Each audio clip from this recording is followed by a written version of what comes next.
some of our final paperwork put together and got some people in the right parts of the room so we can move smoothly.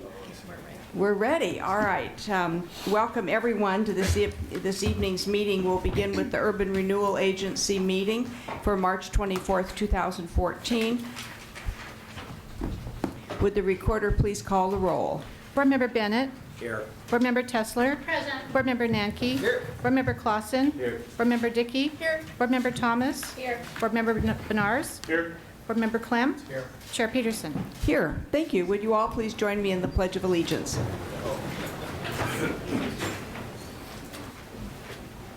I pledge allegiance to the flag of the United States of America and to the republic for which it stands, one nation, under God, indivisible, with liberty and justice for all. Thank you very much. Member Bennett, would you please move the approval of a special meeting agenda? Madam Mayor, I move the special meeting agenda for the Urban Renewal Agency. Second. It's been moved by Member Bennett and seconded by Member Nanke to approve the special meeting agenda. Is there any discussion? Thank you. All those in favor of the motion signify by saying aye. Aye. Opposed, say nay. Motion carries. Thank you very much. We have a time for public comment, but no one had signed up. Is there anyone here who did want to sign up to provide public comment during this section of the meeting? I did sign up. This would be for public comment on the agenda item, which has an item under resolution for urban renewal. No, that's separate. Okay. All right. Just want to make sure. All right. Thank you very much. We'll move to the resolution. Member Bennett, do you have a motion? I do, Madam Mayor. I move the Urban Renewal Agency Board adopt resolution number 14-1, URA, amending the Riverfront Downtown Urban Renewal Plan to add a new objective, land use reference, and a new project, which is the Pringle Square Post-Acute Rehabilitation Center project grant and corresponding project grant guideline criteria. Second. It's been moved by Member Bennett and seconded by Member Nanke to amend the Riverfront Downtown Urban Renewal Plan as described in the motion. Is there discussion? Councillor Clem. Yes, Madam Mayor, I will recuse myself from voting on this item as my employer has a business relationship with Pringle LLC. Thank you. Are there other discussions or comments? All right, seeing none, we'll move for the question. All those in favor of the motion signify by saying aye. Aye. Aye. Opposed, say nay. Motion carries with the extension, excuse me, of Councillor Clem. There we are. And Councillor Dickey. Thank you, Mayor. I have a question for our Urban Renewal Director, if it's this Certainly. appropriate Go time. ahead. Okay, thanks. I just wanted to ask, since we had our work session regarding some of our urban renewal areas, and most recently, 5 or 6 weeks ago, the North Gateway Urban Renewal Area, I just wanted to know what kinds of activities might be happening now as kind of as a follow-up. I think there's an economic opportunities analysis going on. Could you just give a short update on what's happening? Oh, sure, absolutely. For the record, John Wales, Urban Development Director.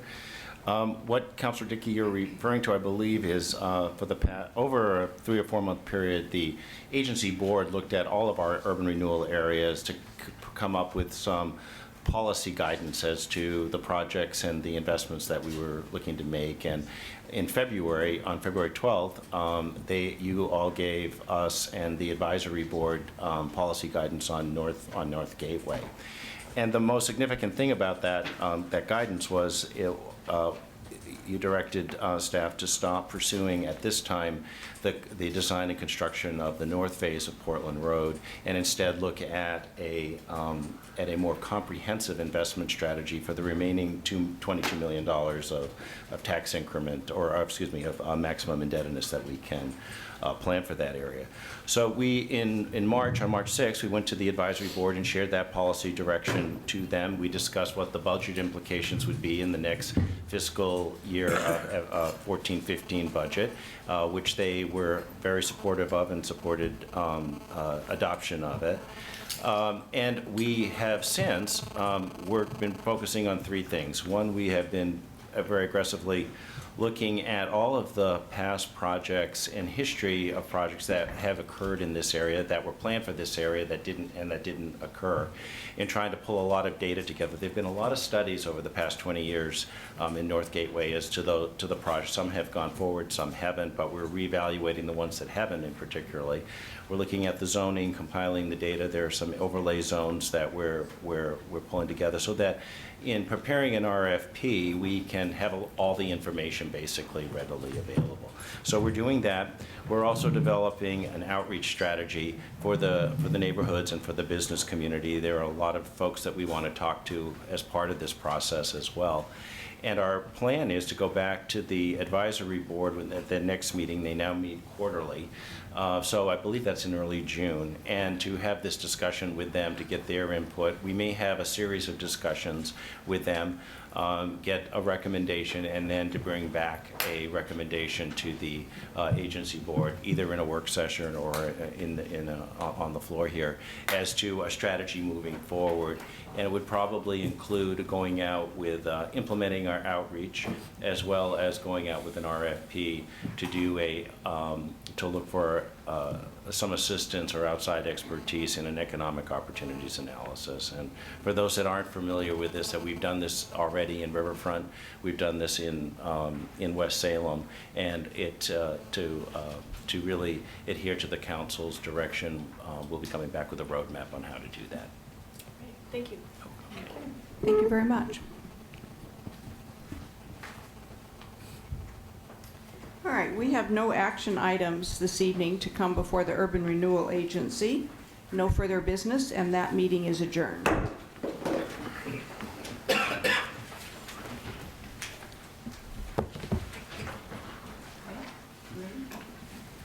All right, I'll now call to order the Salem City Council meeting for March 24, 2014. Will the recorder please call the roll? Counselor Bennett? Here. Counselor Tessler? Present. Counselor Nanke? Here. Counselor Clausen? Here. Counselor Dickey? Here. Counselor Thomas? Here. Counselor Bernards? Here. Counselor Clem? Here. Mayor Peterson? Here. Thank you very much. I wanted to have a special time this evening to make an announcement and have a time to recognize Councilor Cheryl Thomas, who has been on City Council this is actually your 4th year, as I recall. And Councilor Thomas has made a recommendation to the City Council to accept her resignation because she's going to be moving. And I wondered, I know this is a wonderful opportunity with so many of you here to be able to share with you. Councilor Thomas's participation has been very important and very meaningful for our community, for her ward, and for the City Council. And I know that we're all going to be missing her very much as she moves away. So this evening we have cake to share, and I wanted to know first if Councilor Thomas has anything you would like to say this evening. Thank you, Mayor. I'm trying not to get emotional. Okay. This has been an awesome experience for me, and I'm going to take all of my knowledge and all of the experience and wisdom that I've learned being a city councilor with me to Georgia. Due to circumstances beyond my control, I was being a little selfish, but family calls and I have to go. So that's what really prompted me to make my decision to resign. I'm going to miss everybody. It's been fun. It's been hectic. It's been joyful, all of the above. And I've made some awesome friendships and connections, and it's just going to be sad to go because I was looking forward to finishing out this year and doing a few extra things. But again, family's calling and out of my control. So I want to thank the mayor, city manager Linda Norris, my fellow councilors, Councilor President, Councilor Bennett, and everyone, the staff. I'd leave you with my saying, you guys are walking Googles. You have a lot of knowledge, and I appreciate all the work that you guys do. You were always available whenever I had a question or just needed to come and get some clarification on some things. You were always ready and available, and I really appreciate that. I know you guys work a lot of hours, and you do a lot in the community, and I just encourage you to keep doing that because it's very helpful when you do come out to the neighborhoods and share what's going on and get their feedback and their input, and that means a lot. So with that being said, thank you. Well, thank you very much. We certainly do appreciate your service to the City Council and to your ward and to the City of Salem. Thank you.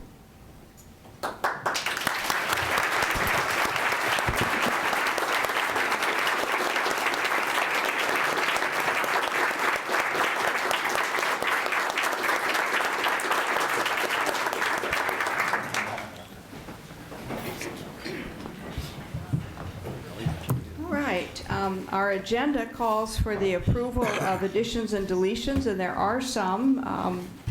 Councillor Bennett, do you have a motion for that? Yes, Madam Mayor, I move approval of additions, deletions, and revisions. Second. It's been moved by Councillor Bennett and seconded by Councillor Benars to move the council to approve the additions and deletions to the agenda. Is there discussion? All those in favor signify by saying aye. Aye. Aye. Opposed, say nay. Motion carries unanimously. Thank you. Excuse me. We now have time for comments by councilors and the city manager. Councilors, are any of you wanting to make some comment? Councillor Bennett and then Councillor Clem. Thank you, Madam Mayor. I wanted to just take a moment to congratulate Councillor Thomas on her decision to move to Atlanta, and we wish you the best of luck. You will be missed. I have the opportunity each week to call each of the councilors to just go over the agenda, see kind of what's going on and what their concerns are. And it gives me a chance to kind of talk with everyone. And I will tell you, if you have never called Councillor Thomas, you'll have a moment, just a really good moment, if you happen to get her voicemail. It's one of those really pleasant things. I actually, not to... Call in the middle of the night. Yeah, that's what I do. I'd call at the time I knew she wasn't home just to hear the message. It's really kind of a short prayer for each of us. And I have looked at you as one of those people who on the council, I think, thinks a great deal of each of us, of our community, of your constituents, and it is going to be a real loss for us. You bring a perspective and I think for me a spiritual dimension that I appreciate very much. Thank you so much for serving on the council. Very nice. Councillor Clem. Well, it's beautiful today, outside today, for Salem, Oregon, and later this week it won't be so beautiful. But really, one of the most beautiful things will happen tomorrow, be the Homeless Connect, Community Connect. And when you think about people who really, this city has supported the Homeless Connect, and it's now called Community Connect. And when you think about leaders in the community who serve like they do, and you know, I just really am so thankful for Cheryl's leadership with the Homeless Connect to Community Connect. She led the charge to have the council approve the very limited funding that is the safety net for the event. And there's a lot of people tomorrow going to get fed. They're going to get visits with dentists and doctors and just a lot of help. And they'll be fed and cared for because of Cheryl. We will miss you, and thank you for your leadership and caring for others. You really do love other people, and it shows in your actions, and Salem is just much better for it. Thank you. Thank you very much. Councillor Dickey. Thank you. Yeah, I have to chime in too. Sitting on the end here, I only have one seatmate here, so I get what I get, and I couldn't have had a better colleague sitting next to me for the last 3.5 years. I really have appreciated your leadership, and you certainly have opened up some perspective on issues that we had all not maybe been aware of before. So you did bring that dimension of your perspective and some things that I know were so important to you. So really, really appreciate that. We're going to miss you for sure. Keep in contact from Georgia. I'm sure you will. Councillor Benars and then Councillor Tessler. I just want to echo the comments that Councillor Dickey had mentioned. Though I'm not on the end, I get two people that I can talk to bounce off. Truly, when you sit in this seat and you listen to public testimony, we don't make decisions behind closed doors or anything. We sit here, we take the public testimony, and sometimes we talk amongst ourselves because we don't understand or we express our frustration. And Cheryl, Councillor Thomas has been a wonderful person to talk to at times, as well as Councillor Clem, although I think I'll really miss Councillor Cheryl Thomas a lot. Thank you. Councillor Tessler. Thank you. I have two things I wanted to bring forward, if that's all right with your Certainly. forbearance. Number one, Cheryl, may the road rise up to meet you. May the wind be always at your back. And may you be in heaven a half hour before the devil knows you're dead. So that's what I wanted to say to you.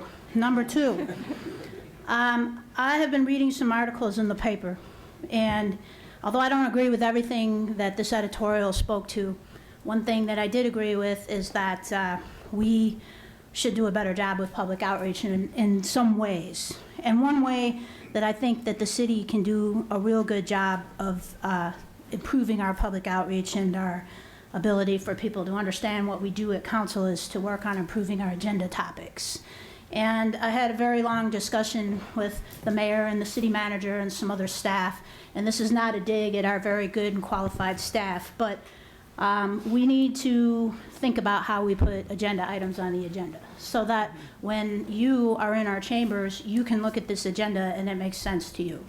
And I do agree with that part of the editorial. I don't agree with anything else, but I do agree with that. So that's one thing that we're going to be working on. And the other thing that I think that we should work on is we should maybe sit down and re-examine the way that we do public outreach in this committee. Sometimes we depend on neighborhood associations because that's what we know.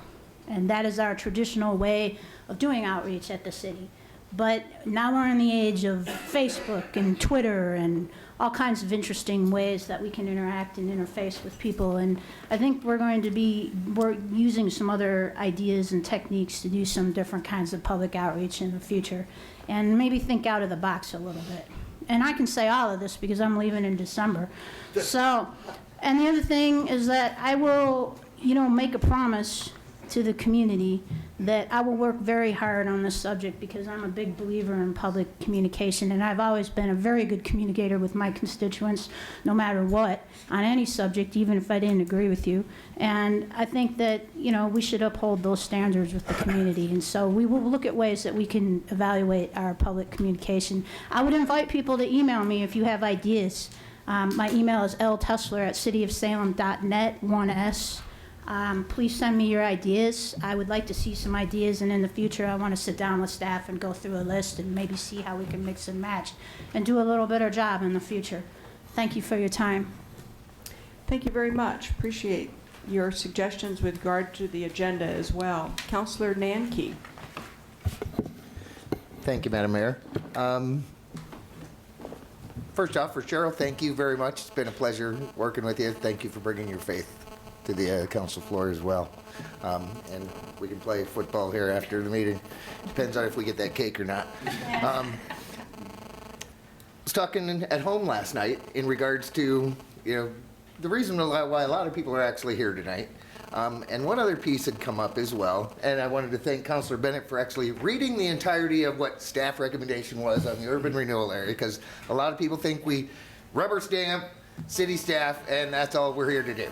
And they have no clue as to what they're listening to, because I move staff recommendation, no discussion whatsoever, and things pass through. So I will try to make it more clear as to what we're actually doing as well for people.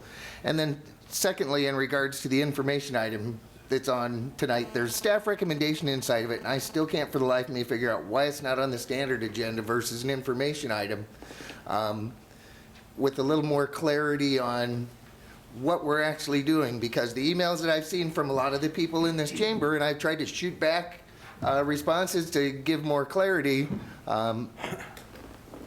people think we're doing something that I don't think we're going to be doing anything with for at least the next 9 months. So I don't know if anybody is prepared to speak to that, or? Yes, I will, under comments from the city manager. Okay, thanks. Okay. All right, other councillor comments? Councillor Clausen. Thank you, Madam Mayor. For Cheryl, I'll call you by Cheryl because we were running mates during the same year, and I really enjoyed that. The process of sitting down, we had a couple of groups that we sat down with together and got to know each other, and I really enjoyed your personal nature the whole time through council. This has been a lot of fun, and we got the chance to have dinner together, my wife and your husband, and it was a great time. And I'm glad to hear on one side that you're going down to be with the family, but it is definitely going to be a miss for us while you're gone. So anyway, thanks for your time. It's a tremendous commitment, I know, and glad you've done it. Great, thank you. I have an item and a person I want to recognize during my time. The gentleman here this evening, Chip Conrad, is here, and I wanted to talk a little bit. Chip, if you would just stand up, but just hold up your lemon head there. Lemonade, yes. So Lemonade Day in Salem is on May 4th, and it's a very special time when children all across the community are going to have lemonade stands. And in doing so, they're going to be learning the preparation and the execution of having a small business. And so it really is sort of a business development curriculum, if you will, for children. And the significant thing that he shared with me today is that the goal was to have 400 youth in our community signed up to do this. And we have 5 more weeks for sign-ups, but today we've already hit the number 450.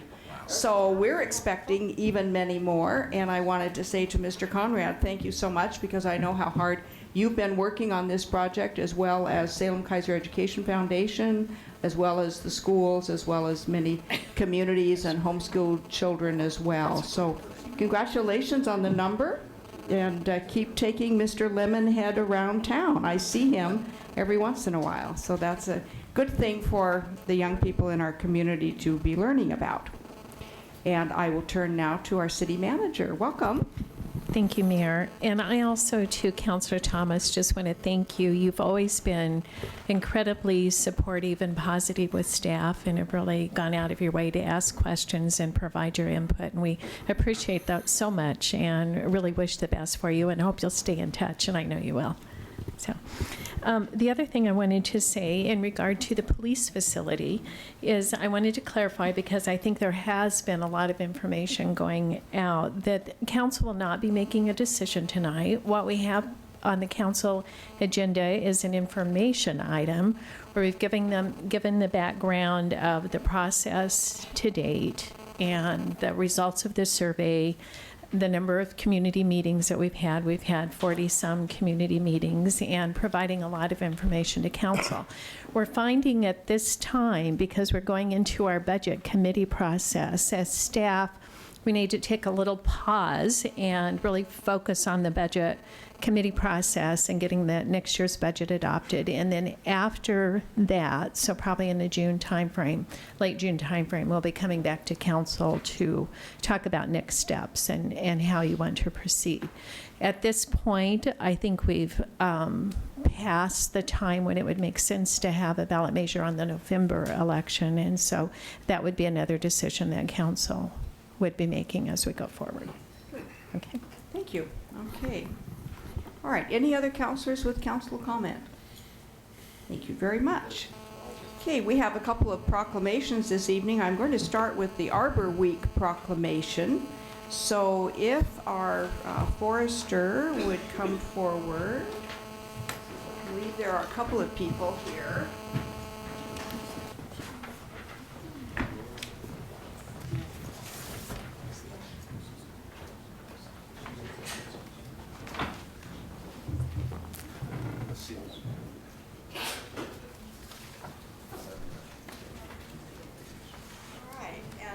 I believe that we have Laura Lesher here, your chair of the Shade Tree Advisory Committee. And the other guests here are Linda Peterson. Linda Peterson Jan Staszewski, City Forester. and Jan Szaszewski, our city forester, whom I've had the pleasure of working very closely with every year now on Arbor Day, but at other events as well. And we're out in the community sometimes planting trees with children or doing other special gardening projects. I always appreciate you coming. And many times you come on a Saturday, and I know it's extra, and we appreciate you being there as a volunteer as well.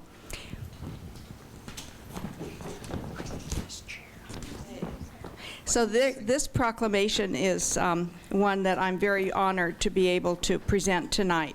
Whereas the first full week of April is designated as Arbor Week by the Oregon Revised Statutes as a time to encourage the planting, protection, and preservation of trees and shrubs.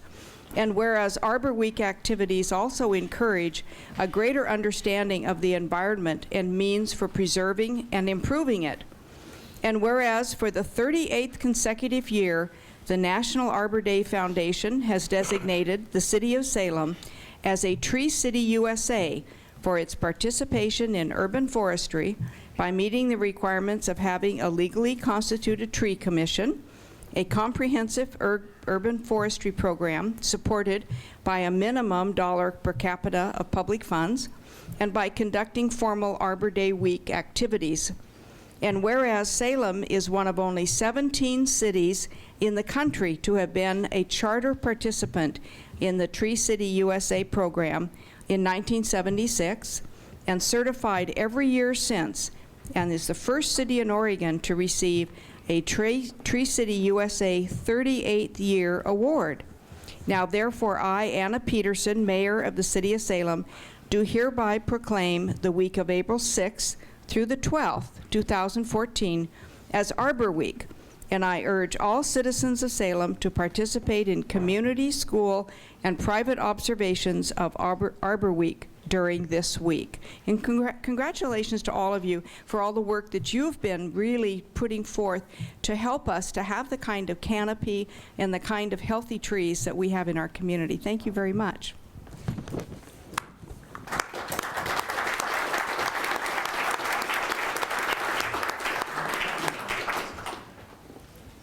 And I believe that Laura has some remarks for us, and then I'm going to present the proclamations. Laura? Congratulations to the City of Salem. The Arbor Day Foundation and the Oregon Department of Forestry present the City of Salem with the 2013 Tree City Award. This commemorates the 38th consecutive year for the City of Salem. In addition, Salem is the recipient of the 2013 Tree City USA Growth Award for the environmental improvement and higher level of tree care in Salem, as evidenced by additions or significant improvements to our tree program during 2013. This award can be achieved by meeting the criteria in one or more categories: education and public relations, partnerships, planning and management, tree planting and maintenance. Salem met standards for improvement to this program through the City Council's adoption of the Community Forestry Strategic Plan, and with a partnership with Friends of Trees for planting projects, public and private lands around our city. The Arbor Day Foundation and the Oregon Department of Forestry wishes to congratulate the citizens of Salem, the Salem City Council, and the City of Salem staff for the commitment to the planting and care of Salem's beautiful trees. Thank you very much. I appreciate that, and it's my pleasure to present to you this proclamation. And it looks to me like we might have a banner or a flag this year. Nice. All right. Oh. All right, lovely. Whoops. Here we are. Well, and this will grace our council chambers, as it has every year for the last 37 years, a fine record for our community. Thank you so much for bringing the banner and for the work that you're doing. Thank you. Okay, is that lovely?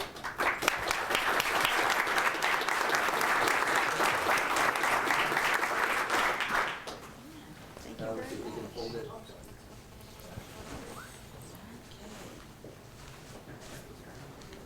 I'm That's all right. That's okay. It never goes back in the box the way it came out. But we'll get it up on the wall, and then it's going to be a lovely addition to the council chambers. Thank you. All right, I have a second proclamation this evening, and the people here to receive this, Robert Anjan and his daughter Marie. And this is a proclamation, come on down here a little bit, to recognize the Ronglap community that is settled here in Salem and across the nation. So I'm going to read this proclamation and present it to you. Okay. Whereas on March 1st, 1954, a hydrogen bomb was detonated on the Bikini Atoll in the Marshall Islands, creating radiation fallout and debris on the inhabited atolls of Bikini, Ronglap, and Utuk. And whereas the people of Ronglap are exposed to the radiation fallout and debris, and whereas after leaving the area more than 30 years ago, over 1,000 people who are Ronglap from various states are now going to assemble here in Salem, Oregon this week, this coming month, to observe 30 years of their statelessness. And whereas 3 days of events have been planned to take place April 10, 11, and 12 of 2014. Whereas Salem is an international city whose residents have come from countries around the globe and represent many cultures, religions, races, and customs. And whereas it is our wish that all of the world's peoples can live in a healthy and safe environment. And whereas we are proud to have been chosen the city for the Ronglap people to assemble and reflect. Now therefore I, Anna Peterson, Mayor of Salem, do hereby proclaim an observance of the exile of the Ronglap people, April 10th, 11th, and 12th, 2014. And this proclamation is dated the 24th day of March, 2014.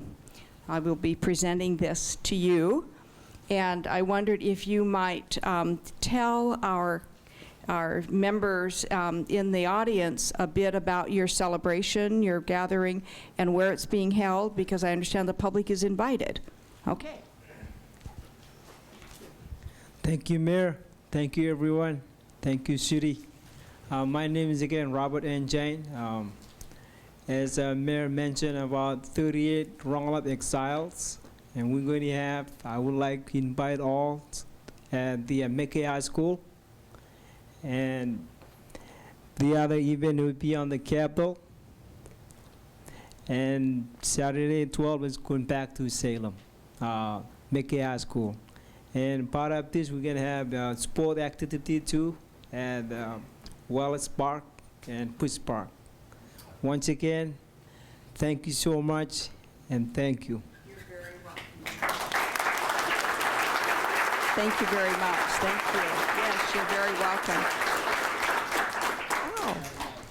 Well, thank you. I appreciate this. Oh, this is lovely. All right. Here we go. Rose from on behalf of Rose Ronglap peoples. Well, thank you very much. I appreciate this. This is very beautiful. And we wish you a very successful event, April 11th, 12th, 10th, 11th, and 12th, at McKay High School to start with, and then also in the park. You said at Wallace Marine Park and at Bush Park. All right. Well, watch the newspaper for more information about that. Thank you so much. Thank you.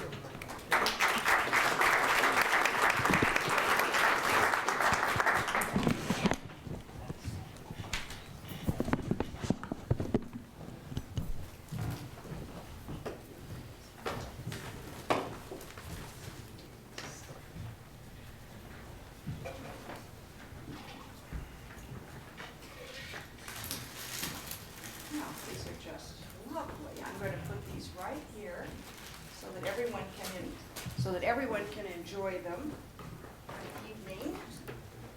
I have one over here. We are.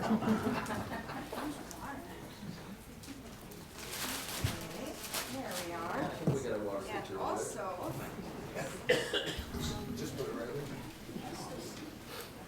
I have also been presented with a ship that is a replica of the type of ship that the peoples of the atoll often used as they were sailing around in the Pacific. And I'm sure I'll get some instruction on how the sail goes on soon. So, okay, thank you very much. I'm very honored to have these very special pieces added to our city collection. Thank you.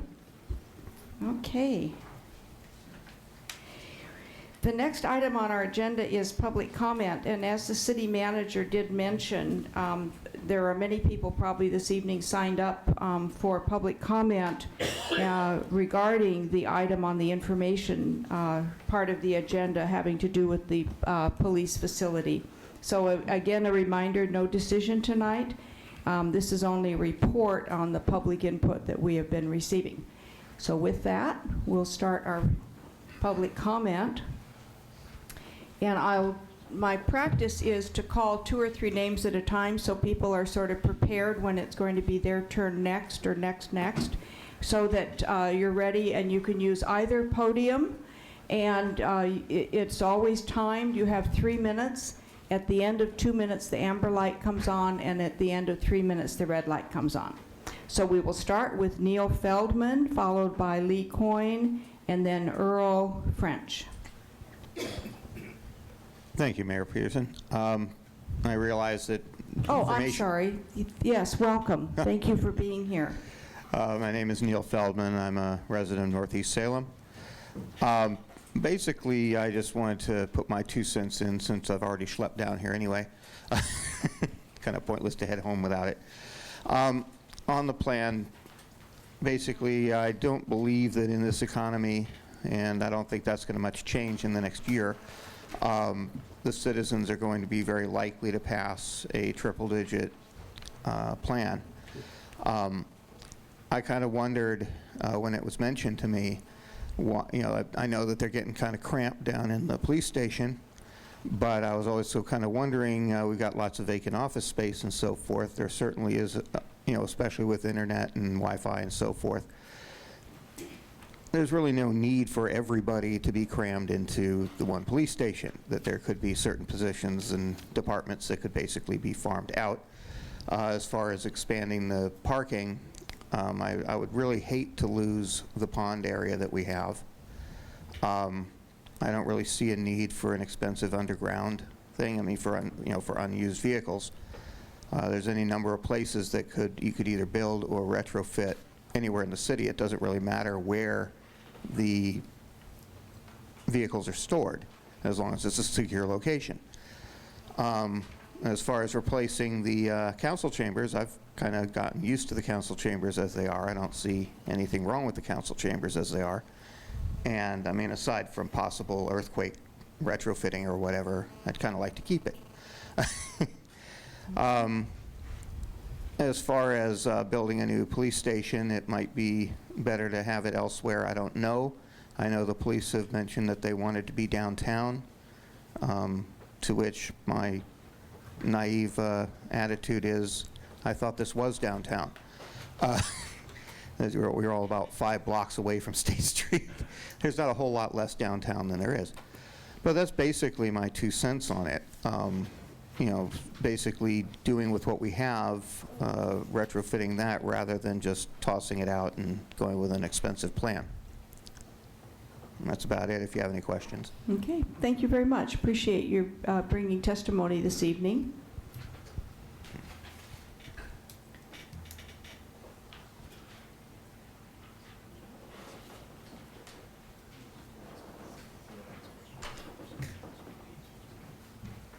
All right, I wanted to know if any of the counselors have any questions for Mr. Feldman. All right, thank you again. Lee Coyne, followed by Earl French. Good evening, my fellow citizens and councilors, especially Ida Sherrill. We know each other from way back. I speak as a citizen and a former auxiliary policeman from New York City, Queens, and also a police and fire reporter for the old civil service leader. My remarks are not about the location so much as about ways of saving money. Any of the council members who don't want to save money, raise your hand now. Okay, looks like there's no dissenters. 2-part proposal. Number 1, environmental, and Arbor Day week is a good time to do it. how about including solar panel roofing on wherever the new police station is constructed? And that would help to save the electric bill. It might make the PGE CEO a little poorer, but I think we could afford that kind of amenity. So let's consider maybe working with Garten Services, which is very much in the recycling business, and consider saving electric bills for the city. And if this works, maybe other city buildings can follow suit. So consider that. There's a rumor that it hardly ever rains in Salem, which is not really true. So solar paneling will work whether it rains or shines, and it's the way to go. Number two, would maybe save money by considering having a criminal justice institute combined in piggyback other fashion as part of the new police station, and thereby having police cadets as part of the operation, getting practical training and learning and stuff like that. It's a way of having youth involved. It's a way of having young people think less of committing crimes and more of law enforcement. And I think in all ways that would be a saving, and maybe Western Oregon or one of the other universities could be partner piggyback on top of the building. We have some architects here. How it will be done, I don't know, but that's my suggestion, and I hope it will save us some rainy day funds. Thank you. Thank you. Did anyone have any questions for Mr. Coyne? All right, thank you so much. Earl French?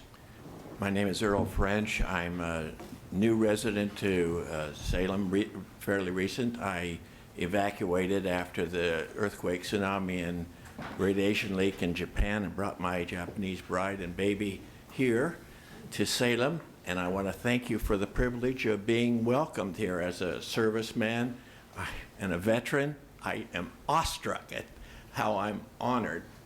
I appreciate every one of you. I want to speak to this issue of seismic upgrades, and my concern is that it's urgent. I was in Southern California for the North Gate. I was landing in San Francisco for the earthquake there, and I had the opportunity to address the ambassador in Cairo, representing the Office of Military Cooperation, and I said, the Americans are not protected. We need to get all Americans in earthquake-proof buildings. His comment was, well, there hasn't been one in 2,000 years. I said, there's going to be one. And that's evident. I'm telling you, there's going to be one here and everywhere. And we need to protect our first responders. We need to protect our city council and our city council chambers. And we need to upgrade. But we need to do it quickly. That's all I'm saying, is it has to be done urgently. Thank you. Thank you. Are there questions for Mr. French? Appreciate you being here. Appreciate your testimony. Thank you. Jeffrey James, followed by Mary Harp and Sarah Lack. Saris Locke, sorry. Okay, Jeffrey James, welcome. Good evening, Mayor and Council, and thanks for inviting us. And in fact, the reason why all these purple stickers are here tonight is because your website features the police facility and expressly announces tonight there's a council meeting to discuss the police facility and to develop the scope of the project in preparation for community dialogue. So we're here, and I understand city staff have spoken to about 40-something, I may have the number wrong, civic groups. Well, our group, the supporters of the police facility, have spoken to about 25 civic groups, a lot of Rotary clubs, Kiwanis clubs, most of the neighborhood groups, and League of Women Voters, and so on. And the thing that stands out from the feedback or the questions that we receive at those meetings is people saying, well, I understand this has been going on for 4 years. How come no public hearing? Well, we said we're asking the same question. The only opportunity we have to give you input is to appear when you invite us, which is tonight. And so we're here under interested citizens. And we are in favor.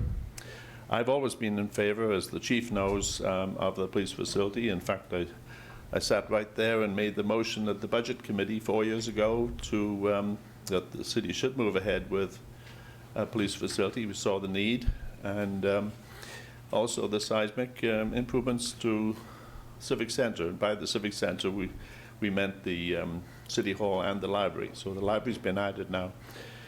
And we feel that we shouldn't delay on this, because, as the previous speaker mentioned, this big earthquake is going to happen any time, and this building and the library are in danger of collapsing. So we think that you should move ahead and not delay, and stick to the November election and put this on the ballot. But we do feel that a $40 million bond issue is better than an $80 million. And we'll work for passage of it, and we'll work to support. We need this police facility, and we need this seismic improvements, but not at the $80 million cost. So that's all I have. Any questions? All right, and are there questions for Mr. James from councilors? Councilor Tesler. I'm curious if you've ever discussed your cost estimates with anybody from the city.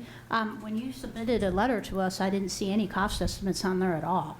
I was just curious if you have cost estimates. Yeah, we have pretty detailed cost estimates. If you go to salemcommunityvision.com, I'm pretty sure that there are attached PDFs. If not, we'll be sure to send you them. We've done not engineering studies, but detailed cost estimates of, and we have, in fact, creative proposals for, within that $40 million, improving even the council chambers, because I understand the layout here maybe needs some improvement, and we need seismic improvements. We need better access, maybe an elevator closer to council chambers and that sort of thing.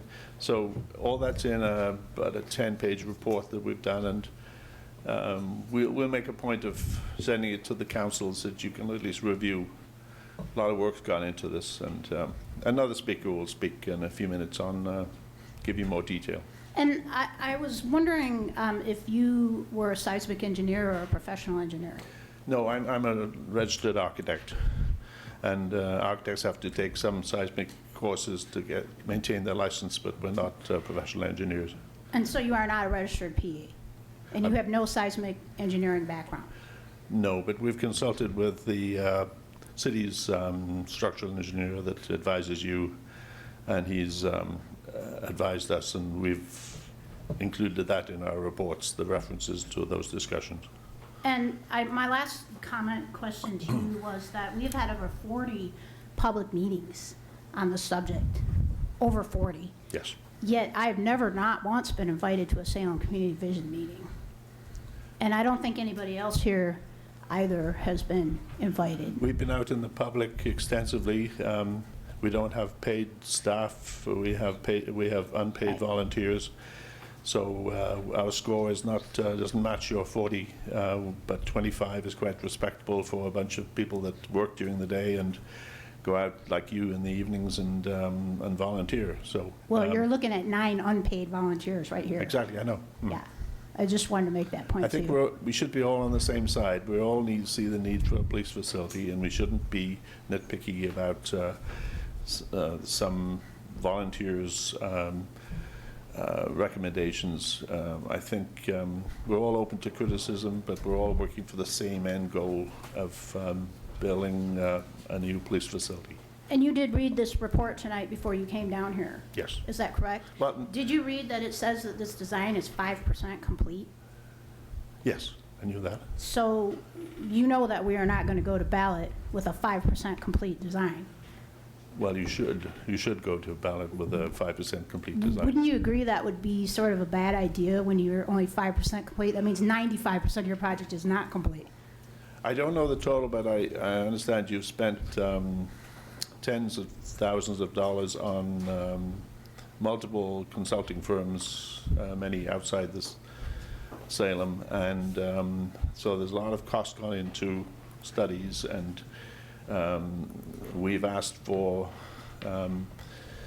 the plans from the two architectural firms that you've hired, the architectural firm that did the Capitol Wings, the architectural firm that did the Kroc Center.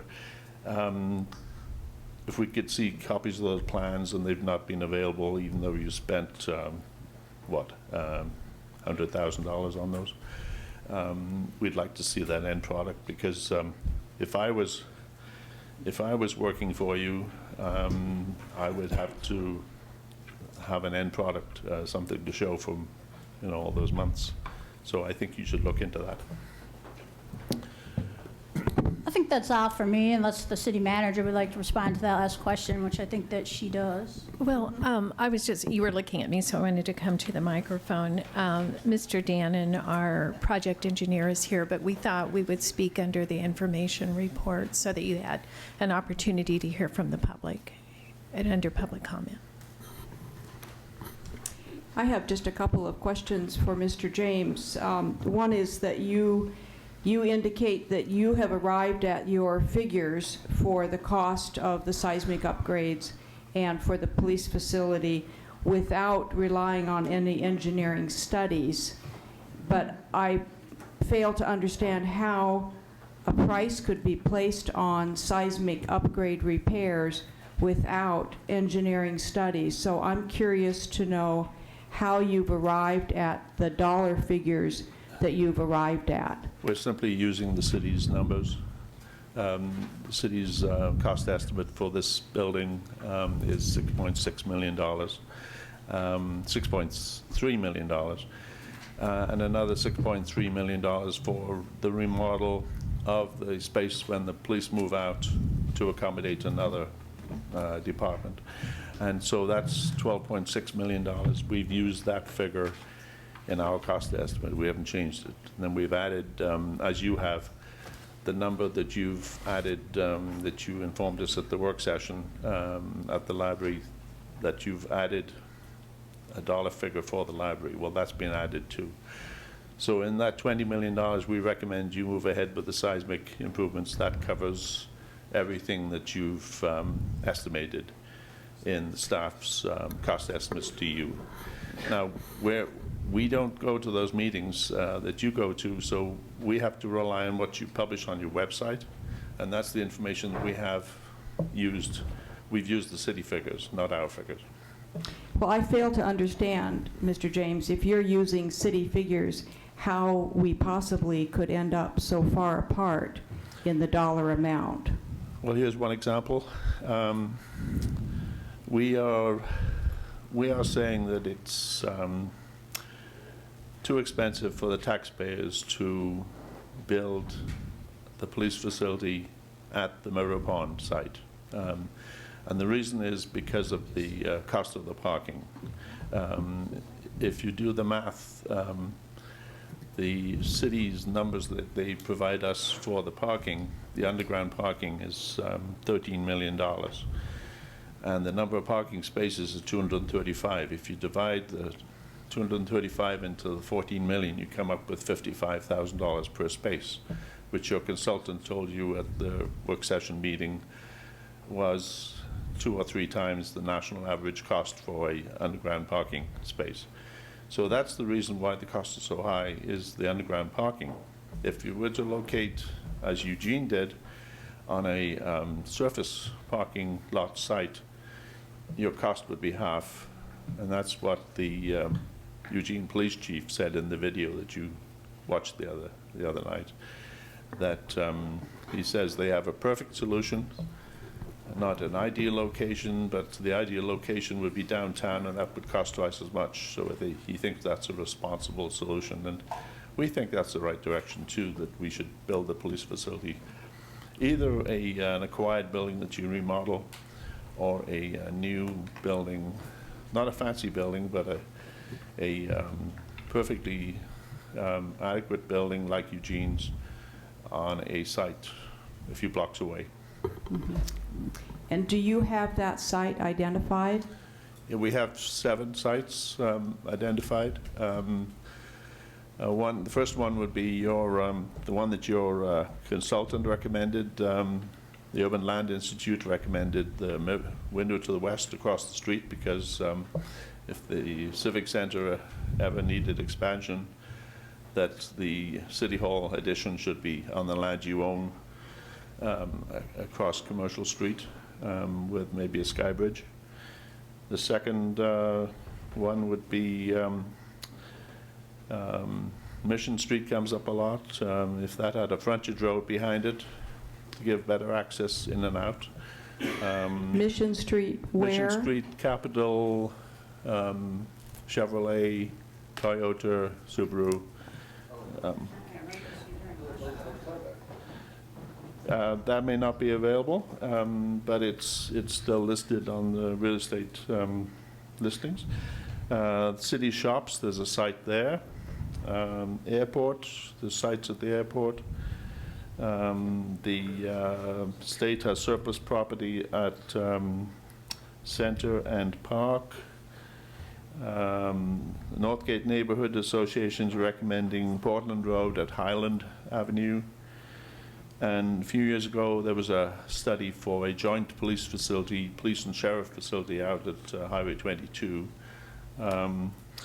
where you could have the crime lab, the dog kennels, shared facilities with the sheriff, and that was studied some years ago. So a lot of people feel that these jurisdictions should work together more often, not build every jurisdiction, like Independence, Monmouth, Kaiser, all building their police palaces, but we should kind of share facilities more. And so there's 7, a couple of which may not be available, but we should be looking at alternative sites like your consultants and others recommended. Well, I'd like to provide some information for you and for the people in the chambers and for the public, because this city began looking at police facility several years ago. In fact, I served on a task force with Councillor Clem long before I was the mayor, and that task force also was all of the city meetings are open to the public. We began at that time to examine what was needed in the way of a facility and what would be appropriate in the way of a facility. That type of examination has continued even to today. We've had a very lengthy and very careful process. We've looked at 16 sites around the city of Salem, existing buildings that might have been retrofitted.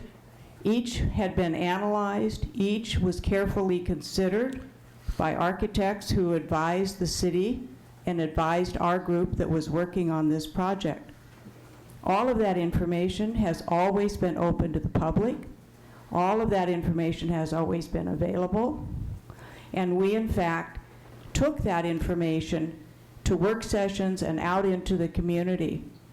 And every time, those sites did not pencil out, given the various costs that we still were going to have to face within these buildings to do the kinds of seismic upgrade and the kinds of repairs that are going to be needed regardless of who occupies the space on the first floor.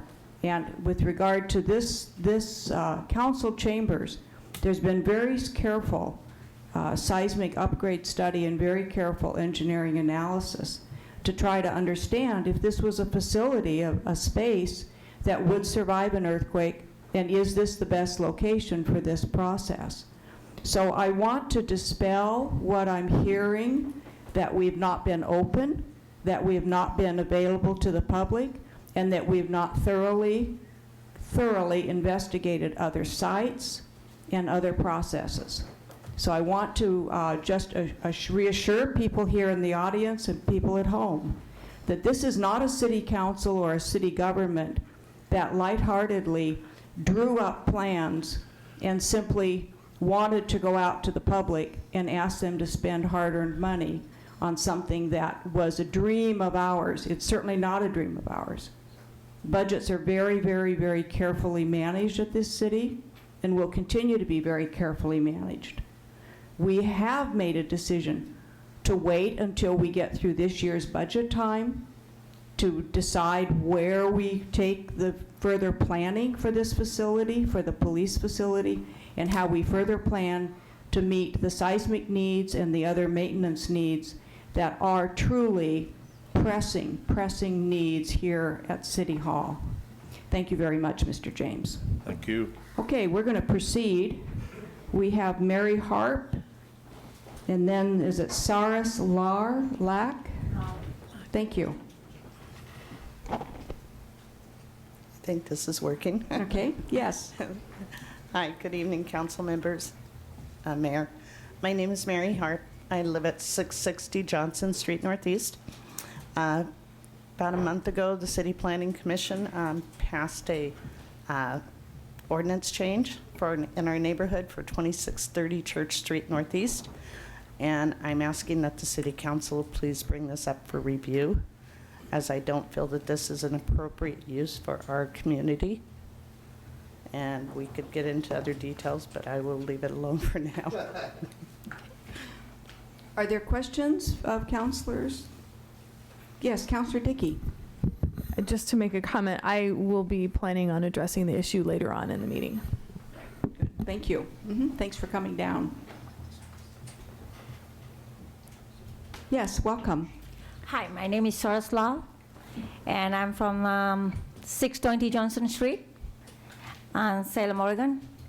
And I agree what Mary's my neighbor, and whatever she said, and we want to continue that and review the NOVA item 7F. Okay. Thank you. Excellent. Are there questions? All right, thank you. We appreciate you coming down tonight. Thank you. Robert Cade, followed by Harrison Conley, and then Alden Mueller. I'm Roberta. Oh, I'm sorry. It's all right. Good evening, Mayor, City Yes, Council welcome. members. Jan. I live on Wallace Road in Ward 8, and my last name is Cade. And I wanted to understand why you're considering having the police building built between two of the busier, more congested streets in the city, yet you want to build a third bridge to relieve perceived congestion on the existing bridges. It's not difficult for me to imagine traffic backed up or even fender benders on Commercial, Liberty, and perhaps some of the cross streets when these emergency vehicles are trying to get to answer a call. And my own personal preference, I really am disappointed to think that we're going to lose the trees in the Peace Plaza. I think that we need trees, more trees, because of carbon dioxide. We know there's another building going to go in across the street somewhere over here, maybe an apartment complex. I expect there'll be additional vehicles there. So I want more trees to absorb that carbon dioxide. This is an ever-shrinking world, and I think that we need to promote the use of the Peace Plaza, not discourage it. And I have a similar concern about the big building going up and therefore taking away part of the mirror pond. I have a hard time visioning that someone would want to be there and contemplating when they're overshadowed by such a big building. But clearly the real big point that I need to make is that I want my tax dollars used wisely. I want them used for seismic upgrade. I want them used for their police building. But I do want to make sure that everything has been looked at, even the smaller things like maybe adding trees. At least don't take them away, or leaving the mirror pond a more peaceful place to be. So I would ask that you pay attention and look for the financially, environmentally sound option that I know has to be out there. Thank you. Thank you. Are there questions? All right. Harrison Conley, welcome. No, my name is Alden Dewan Muller. Well, that's what I thought. I represent the Northgate Neighborhood Association. I live at 4305 Claxter Court, Northeast. First of all, I'd like to thank you, Mayor, and thank the City Council for considering alternatives to the necessary new police facility. Unfortunately, in the public, you guys do have a perception as being an ivory tower rubber stamping facility, and I think if this reaches the paper, it'll do a lot to dispel that in the public. I think that's good, because I know personally that you guys are not that. My comment is that, well, I represent also the Urban Overlay Board for Portland Road, and I'm a real proponent for locating the police facility at the Epping property. And one of the things the Urban Overlay Board is doing, we're considering spending some of the money that we have to buy that Epping property as an inducement for the city to choose that to locate the new police facility. And that's not a done deal by any means. We're just starting to look at it. But I wanted you to know that. Thank you. Thank you. Are there any questions? Councillor Tessler. I just have a quick question for you. First of all, thank you for coming down. I do appreciate hearing from you. And we did read your letter in the packet. I just wanted to make you aware that, you know, when we did go through these site selection committees, there was a big thought to not taking private property off the tax rolls. And, you know, if we did locate there, that large, I think, desirable property would come off the tax roll. What You would not be able to get taxes something off we've of it. considered is with the police facility there, it's not going to use all that property. And using the other property for private businesses, which will create taxes for the city. And we're hoping that, I don't have any figures, we haven't examined it yet. We're hoping that it would be a win-win situation, whereas maybe those new businesses would generate even more tax money for the city. And having the police facility there might induce other business. There's a lot of vacant buildings on Portland Road. We'd love to see more manufacturing come in there. We'd love to see more private businesses and more jobs in that neighborhood. Did that answer your question? Yeah, thank you. All right. Appreciate Thank it. you very much. Harrison Conley, followed by Gene Pfeiffer. Thank you. I didn't think he looked like me either. I'm sorry. My name is Harrison Conley. I live at 625 Johnson Street Northeast, Highland neighborhood, Councilor Dickey's ward. I am here also in relation to item 7F, the Church Street Manor. I believe that is a type 3 land use application, and we are here to ask you all, again, like I believe it's Councilor Nanke has mentioned, and the last fellow mentioned, and several people have mentioned, we do not want a rubber stamp because the staff report is wrong. That gives a comprehensive plan change, a zone change, a variance, parking, I believe a parking variance and other conditional uses to a facility that's basically been a nuisance in our neighborhood. So we need you to take a close look at this. We do not believe under the Salem Revised Code that this zone change is better suited to the property or compatible with the single-family residential neighborhood. We don't believe that it is a logical development to come into a fully developed single-family neighborhood and put an island of commercial use in the middle. Certainly not one that has generated the level of nuisance activity that this facility has generated in the community. So I would absolutely ask you to review this de novo under, I believe it's SRC 300 1.1050. Review it de novo, please. Are there any questions for Mr. Conley? All right, thank you very much. Appreciate your testimony. Gene Pfeiffer, followed by Tom Anderson and Dwayne Mueller. Thank you, Welcome. Mayor. Thank you, Mayor and council persons. I appreciate that we have the opportunity to speak publicly. I don't intend to have my main topic as the Civic Center, but I will make a comment since we're talking about seismic implications. There are conditions that I personally am aware of here at the Civic Center that would harm the public and the employees without a major earthquake. There's conditions here that need to be fixed, and things have been going on for the last several decades and it's not being taken care of. So it's an urgent matter that a bond get passed soon rather than later.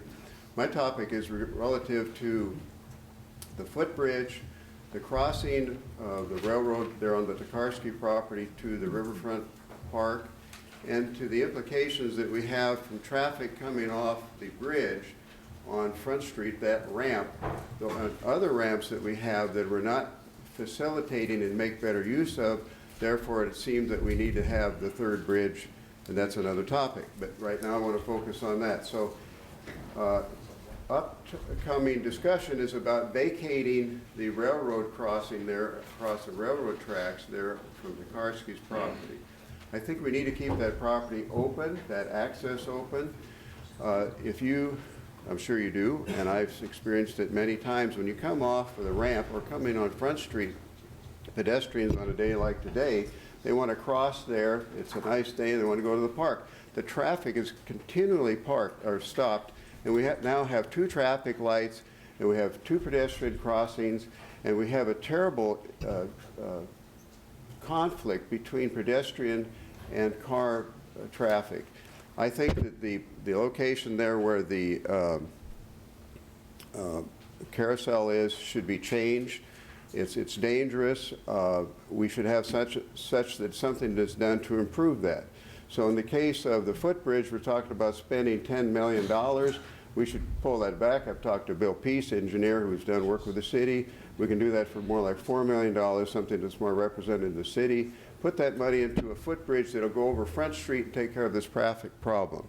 We also then would have the access across the railroad tracks there on the Tokarski property. It doesn't impede him. It's right on the corner, where we'd be able to have traffic go to the carousel and make it very useful to the public and save a lot of grief in the future. If we lose that now, we'll never be able to come back to it. Thank you. Are there questions for Mr. Pfeiffer? All right, thank you very much. Tom Anderson, followed by Dwayne Mullen, or Muller. Thank you, Madam Mayor and members of the City Council. Tom Anderson, 787 Cross Street Southeast. I've been on the SCAN Board of Directors, or president of it, since 2007. SCAN passed a resolution that was, I'm sure it's in your packet, and I just want to speak to that a bit. I'm not speaking as Representative SCAN, I'm speaking as a member of the board in my personal capacity. I think the resolution that we passed, first recognizing the need for the police station and the seismic strengthening, all the things that I think everybody's for here. I think it also speaks to 2 of the things that I've heard the mayor say, and also at least one of the city councilors, and that is clarity and need for further planning. And that's what the resolution of SCAN speaks to, and it asks, after a bunch of whereases, it asks that the City Council first clearly articulate its goals for the police facility civic center upgrades, and that clearly relates to the clarity aspect of this, which many of the speakers have discussed, as well as the councilors.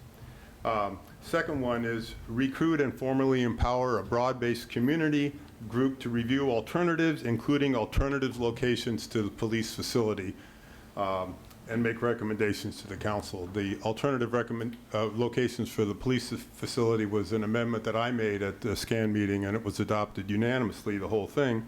And I think that relates to the concern for further planning, and I think the council is correct in saying we shouldn't put something on the agenda, the voting agenda in November, without the need for further planning and further clarification. So I would ask that you consider that. I would have one other comment on my own about the concern about taking property off the tax rolls. And I would think that there ought to be some way, potentially, with some of the owners of the property to have some sort of 99-year lease or something where the owner would still keep ownership of the property and lease it to the city on a long-term lease with some sort of CPI indexing, as is done quite common, and that way the property would in fact be on the tax rolls, and also it would be less of an upfront cost for the city to buy the property. So that's another thing that could be considered. Thank you. Are there questions for Mr. Anderson? All right, thank you very much. Hi again. My name is Alden Dwan Muller. I'm here representing the Northgate Neighborhood Association. I'm the land use chair. Excuse me. And I would like the City Council to hold a public hearing on the conditional use case number CU 1401 concerning a used car lot at 4675 Portland Road. The applicant has been invited face-to-face, by email, and by phone to attend the Northgate Neighborhood Association meeting so we can hear all the reasons why he wants this, and he hasn't shown up. There's so much opposition from all the businesses and the neighbors in that area. We think there should be a public hearing on this. And not just, because it was granted, the hearings officer ruled in favor of it. And for that reason, I think we need to have a public hearing and give Mr. Branson an opportunity to attend a neighborhood association meeting. We're not able to vote yea or nay on it because we don't want to, condemn a man without hearing his side of it. And that's all I got. Thank you. All right, are there questions? Yes, Councillor Dickey. Thank you, Mayor. Once again, I will be addressing this issue later in the meeting. Okay, thank you. Great, thank you very much. Yvonne Wood, followed by Ronald Burton. Oh, she's left? Okay. Then Ronald Burton, followed by Stephen Johnson. Hello, my name is Ronald Burton. I live at 2690 Maple Avenue, Northeast, Salem. And I'd like for you to review the Church Street Manor decision that you've made. We've had another incident this last Saturday. 4 police cars, one right after another, on Johnson Street. And they all took their weapons out of the cars and went to Church Street Manor. Now, 127 times last year they've been called to that address. And we'd like something positive to come out of it. And basically, if possible, close it down. Because we're tired of all the people that hang out there, and we know they're drug addicts. Known, the thefts and everything else that is associated with that manor. They're 8-foot by 8-foot rooms, I believe. Now then, I've known people say that there's 2 and 3 people living in each room. And I think it's ridiculous. I have grandkids, 3 10-year-olds, that live on Maple Street there. And I'm afraid for something to happen to them. And I think you're the only ones who can make the decision to close that place down. Thank you very much. Thank you. Are there questions from councilors? All right, thank you. We appreciate your testimony. Thank you. And Stephen Johnson, followed by Rebecca Roth. Is Mr. Johnson still here? I don't believe he's still here. Oh, okay. Rebecca Roth? Is Rebecca here? Yes, okay.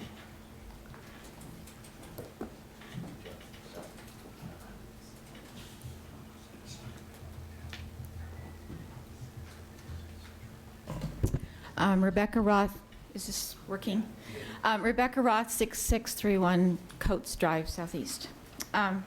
I have here some pages that I just, on this side of the page, I had the idea of making a new police station for less money. And on this side of the page, I had the $85 million extravaganza.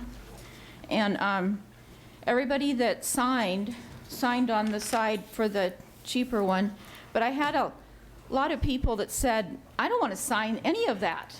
I didn't give them that option, but they didn't want to sign either one. And there's a lot of people that don't want this plan at all right now. So I just wanted to use the rest of my time to talk about slavery, because I grew up in Congo where people really are slaves. And I saw in Congo where government people lived wonderfully. beautiful buildings, but if you don't watch out, you create contracts on the heads of the citizens, and then they become subjects, and then they become slaves. And we have to watch out for that, because it happens all around the world. Every country can turn into that kind of a situation where government people are well cared for and everybody else flounders. And the people I grew up among were $2 a day type people. And right now, our federal government is printing paper money, and it's real tempting to go try to get that money because it looks like real money, but it's not real money. And I don't know what money you're going to use for this, but it's going to make people have a contract on their head, and our children are going to have contracts on their heads. When we had slavery in America, one of the big discussions was, how are we going to get out of all the contracts? Because once the money is spent, then those people that have the contracts on their heads, they have to work to pay it off. And you look all over the South and you see fancy buildings that the slaves built. And in Africa, I saw fancy buildings that the slaves built. And the people in charge need to remember who's going to be working and paying this off. Thank you. Thank you. Are there any questions by councilors? Okay, thank you very much. Appreciate you coming to testify. All right, that's the list of those who had signed up for public comment. The next item on our agenda is the consent calendar. Councilor Bennett, do you have a motion regarding the consent calendar? I do, Madam Mayor. I move the consent calendar. Second. It's been moved by Councilor Bennett and seconded by Councilor Benars to move the consent calendar. Is there discussion? Councilor Clem. Yes, I will not be voting on item 3.2B, as I will recuse myself from that item, as it affects a property owner who has a business relationship with my employer. Okay, thank you. Other comment? All right. The motion before us is to approve the consent calendar. All those in favor of the motion signify by saying aye. Aye. Aye. Opposed, say nay. Motion carries. Thank you. With Councilor Clem recusing himself. Thank you. We'll move to public hearings. We have 3 public hearings this evening. Would the city recorder please introduce the first? Oh, you don't This is a continuation of deliberations only, Mayor. All right, thank you. So there's no further testimony with this item, and I believe maybe Councilor Clem, do you have a motion for this item? Yes, thank you, Madam Mayor. This is concerning the city adopting an ordinance for wireless cell phone towers, so that folks know what we're doing here. And we've had public hearings already and quite a bit of testimony. I would move staff recommendation with the additional motion that I will read.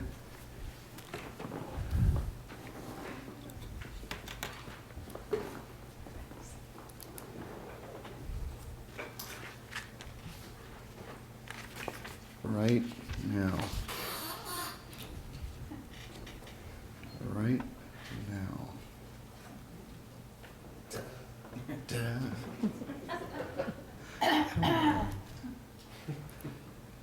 Here we go.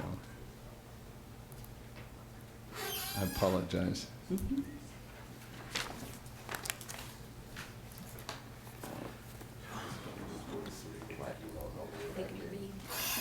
Yeah.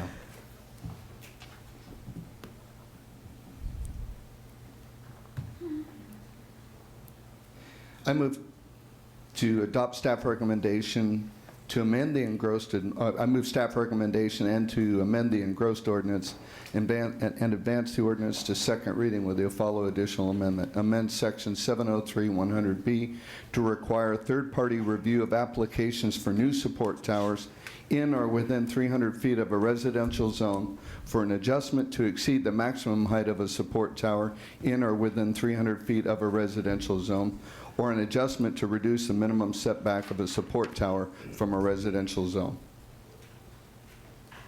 Thank you. Is there a second? For the sake of discussion, I'll second. All right, it's been moved by Councillor Clem and seconded by Councillor Benars. Councillor Clem, would you like to speak to your motion? Yes, we heard quite a bit of testimony from concerned citizens about just even establishing cell phone towers in a residential zone. And the staff report, fellow councilors, indicates that the third-party review, as the engrossed ordinance has been brought forward, only requires that based on staff discretion. We can hear from staff in a minute what the details of that are, but the reality of it is that when staff are making the decision to allow the cell phone tower, determining what type of review, we don't have the expertise to understand how it affects capacity or coverage. The staff has indicated in the staff report that the additional cost would be about $1,500 to $1,800, and really that third-party review, particularly in an where you're establishing a new cell phone tower in a residential zone or within 300 feet of a residential zone, or an adjustment, or an adjustment to reduce the minimum setback. In any one of those cases, we're going to have these chambers filled with folks demanding to know why we were allowing it without additional detailed information. We want to be transparent with the public, but essentially it gets right down to staff saying yes or no, and us saying yes or no based on no data, no relation to whether it's really needed. And so, while we've passed the engrossed ordinance to this point, I'm asking for a fine-tuning adjustment here at the last minute and brought it up at the last meeting. But in fact, to protect the citizens, there should be a third-party review that allows us to understand that there really is a need for capacity and/or coverage. And so I think that a third-party review may be discretionary in the engrossed ordinance. This makes it very clear for cell phone companies and for neighborhoods and for the decision makers, whether that be staff or council, whether or not it's needed. And it makes sense in terms of what the cell phone companies need. We all run into pockets of areas of Salem where we can't get coverage. The cell phone companies are actually trying to provide that coverage, but it's got to be done where there's a demonstrated need or there's a demonstrated public benefit. This third-party review guarantees that there will be a public benefit to it and that it just won't be on the whim of how staff looks at it in a discretionary manner, or council. The third-party review, that decision still needs made, but the third-party review with a small additional cost, particularly to the wireless phone companies, gives us another viewpoint about whether or not that tower or that adjustment's needed. I want to protect neighborhoods. I want to get better cell phone coverage. We can do both, and approving this third-party review requirement makes it very clear for everybody what our process is. All right, thank you very much. Other comments? Councillor Chesler. To my esteemed colleague from Ward 8, I would tell you that I wholeheartedly would support your motion, although I don't know why you made it while I was gone. Wait until you got back. But I wholeheartedly support your motion, and I do agree that another layer to protect neighborhoods is a good idea. I do remain concerned, as always, about staff time. And that be the one thing that I would remind everyone to keep in their minds, is that we do have some staff time responsibilities. So as long as it's not too, onerous on staff with their time, I think that this is a good idea and does add another layer of protection. And I do agree that this would do two things. It would allow better cell phone coverage, because some people just don't have landlines anymore, and I realize that. And it also provides some more protection for the neighborhoods. So I will support your motion with the codicil that staff time is not excessive. And Councillor Bennett, and then Councillor Bernard. Thank you, Madam Mayor. This was an issue that I brought up myself during the initial hearing on this. I believe very strongly we need to have third-party review. In fact, this should save staff time. It'll save at least the time our staff spends telling us they don't know anything about cell phone tower mechanics or engineering or or coverage or any of the rest of it. They are generally, this goes to a land use staff, and they can tell us about the land use issues. I'm going to support your motion at this point, but I'm going to vote against this in the final analysis. I continue to believe that this is better handled by variances at 300 feet. I think it has worked for us in the past. It has guaranteed the public every time these people come in and want to put up a 70-foot cell tower with multiple square footage of noisy equipment surrounded by a cyclone fence in the middle of their neighborhood, that they'll have a chance to come talk to their city council. I do feel, though, that at 100 feet, we're going to get to see a lot of them. And I'm looking forward to seeing a lot of them and have them explain finally with experts to do it. So I'll support it because I want to get this third-party review in for sure, but we'll vote against it because at 300 feet in the second reading. All right, Councillor Bernard. I, too, will be supporting this. First, I want to open up with the whole reason that it was brought up again this evening was because there were only 6 councillors available at the last meeting. 3 were doing their job in Washington, D.C., and learning things that will help our community, but they were unable to be here. Councillor Clem said overtly that he wanted to make sure everybody was participating in this decision to honor those that weren't here. I had a question on the issue of cost, and I guess that goes to staff. It will be after that we've asked some questions of, or when will we be able to ask questions to staff? Right, we'll be asking questions after we... You can ask questions now, actually. Okay. So I'll just start with, first off, what is the cost? I've heard one thing right now that it's $1,500 to $1,800 for a cost of the study, third-party review. Is that definitive? Yeah. I'm Glenn Gross. I'm the Community Development Director. You should have in your packet a supplemental staff report from us. We did a very small survey, and we got 2 estimates, essentially. One came in at $1,500 and the other at $1,800. So we think it's probably somewhere in that ballpark for a third-party review. And just as long as I've got the microphone here, what we're so that everybody understands, what we're talking about for this third-party review is just the technical aspects of the radio frequency engineering. We're not talking about getting advice in terms of screening or buffering or fence height, other things that the land use planners can deal with. They'll take care of that. It's just the technical engineering aspect. Thank you. That was actually my last question, was what were you going to actually cover? And that was a question I asked at the last council, to make sure that we're not deciding to review things that we are really inappropriate for us to look at. The appropriate thing is coverage, a coverage area, and some of the technical reasons to make sure that it's prudent, that we need. And this, by the way, only occurs on new cell towers. This is not on existing cell towers. Correct. Okay, thank you. All right, are there further questions, further comments from councilors? All right, we have a motion on the floor, and the motion made by Councillor Clem and seconded by Councillor Bernard is to support the staff recommendation with the requirement of third-party review. All those in favor of the motion signify by saying aye. Aye. Opposed, say nay. Nay. Motion carries with 1 no vote registered by Councillor Nanke. Thank you. All right. Our next public hearing item is item 4B, which has to do with remaining chapters of the Unified Development Code.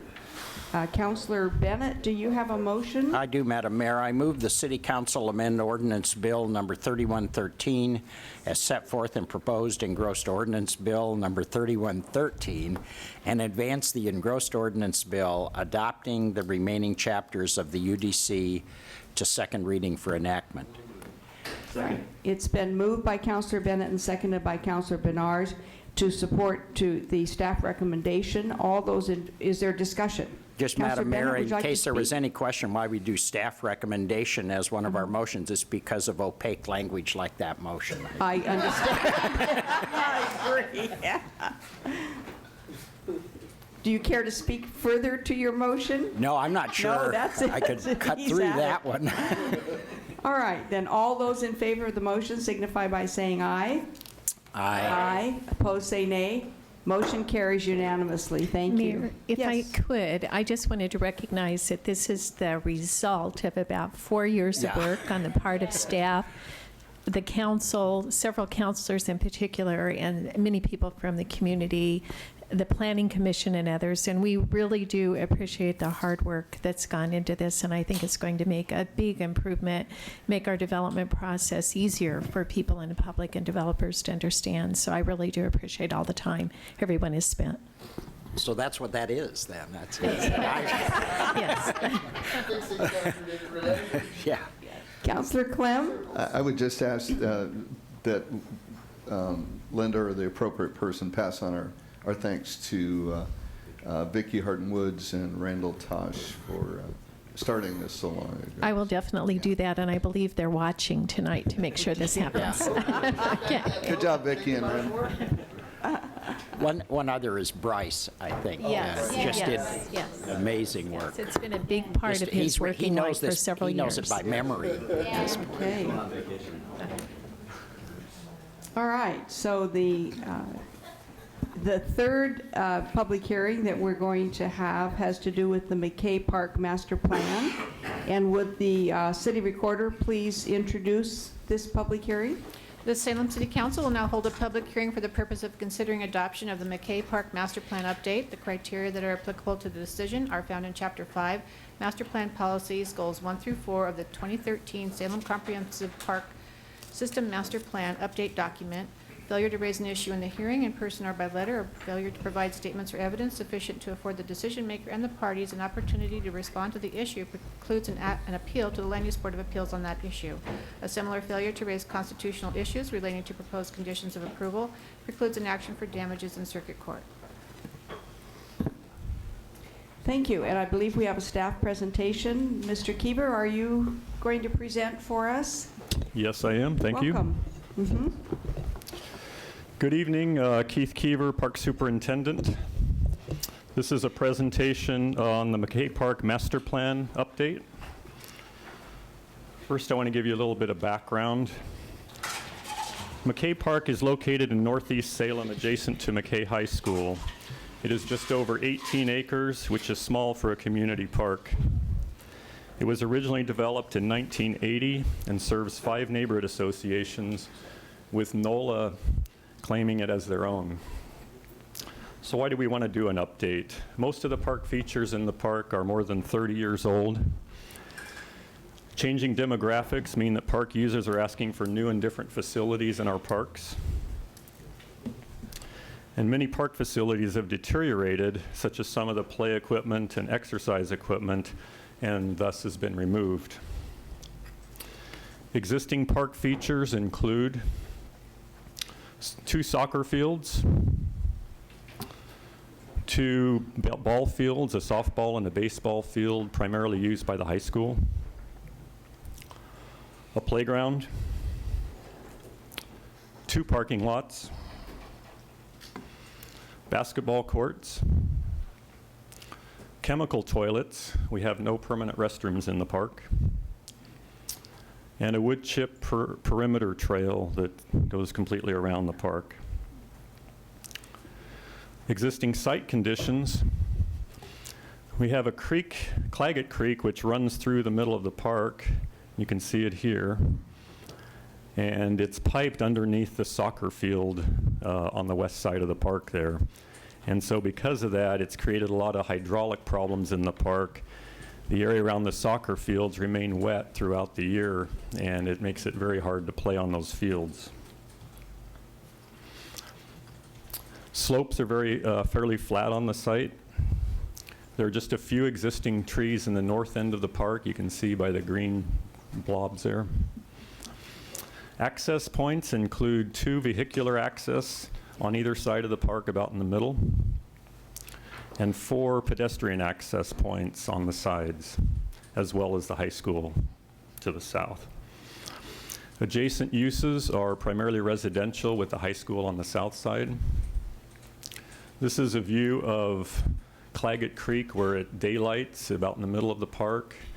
And most of that grass you see up there is invasive called reed canary grass, and that is definitely in need of restoration. Some views of the park. This is a view across the soccer fields, a view along across the north part of the park, and looking south from the north end. We recently did an asphalt overlay on the basketball court, so one of the new features in the park. And we have some remnants of an exercise facility. Catch up to my notes here. Once we brought on our consultant, ESA Vigil Agrimis, we began the master plan process with meetings with key stakeholders. This included Councilor Thomas, staff from McKay High School and the school district, representatives from the Parks and Recreation Advisory Board, and city staff. Through direct mailings, email blasts, city website, press releases, and flyers placed in McKay Park and at the high school, our goal was to notify everyone who has an interest in the park. 3 public meetings were held with good turnout of approximately 25 to 30 participants at each meeting. The first meeting began with an introduction to the master planning process and identification of the types of standard facilities and optional facilities for a community park such as this.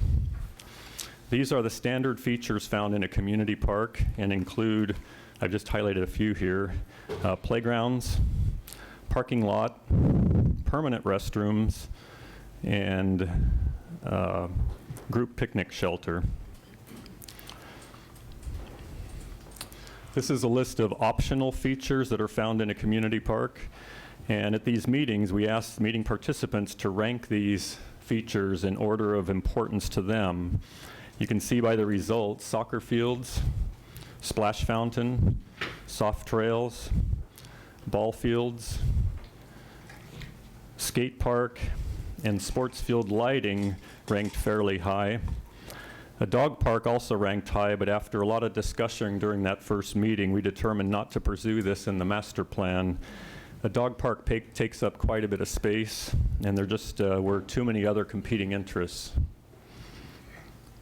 We then asked meeting participants to break into groups and help us design the park. That's kind of the fun part of this process. They came up with multiple layouts, as you can see. We also passed out questionnaires at each of the master plan meetings. Those questions and answers can be found in your staff report. At the second public meeting, we presented 4 design layouts based on the results of meeting 1. Each of them included most of the elements from the wish list. One of the recurring discussions was what to do with the piped creek under the soccer field. Options 1 and 4 proposed to daylight the creek, that is to unearth and remove the pipe and allow the creek to run in an open channel. To do this meant potentially sacrificing one of the much-needed soccer fields. You can see this in alternate 1, the daylighting.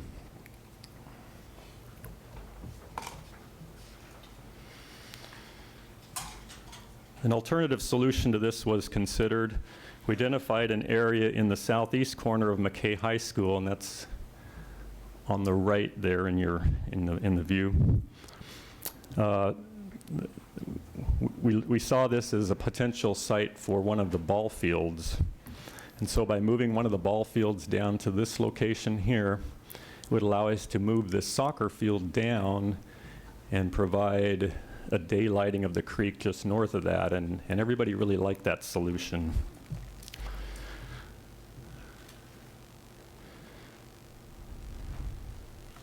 We asked participants to vote on their preferred option and to give us input on changes they would like to see. Options 3 and 4 garnered the most votes, with option 4 coming out ahead.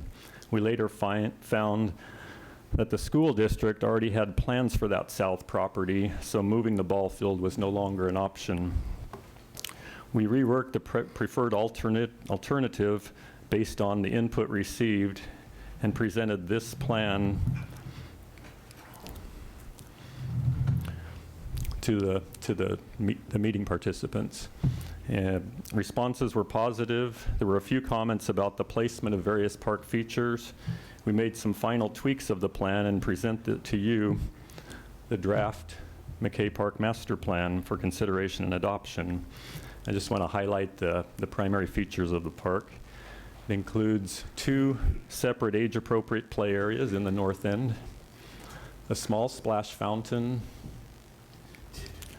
Basketball courts were moved to the north to accommodate a new parking lot layout.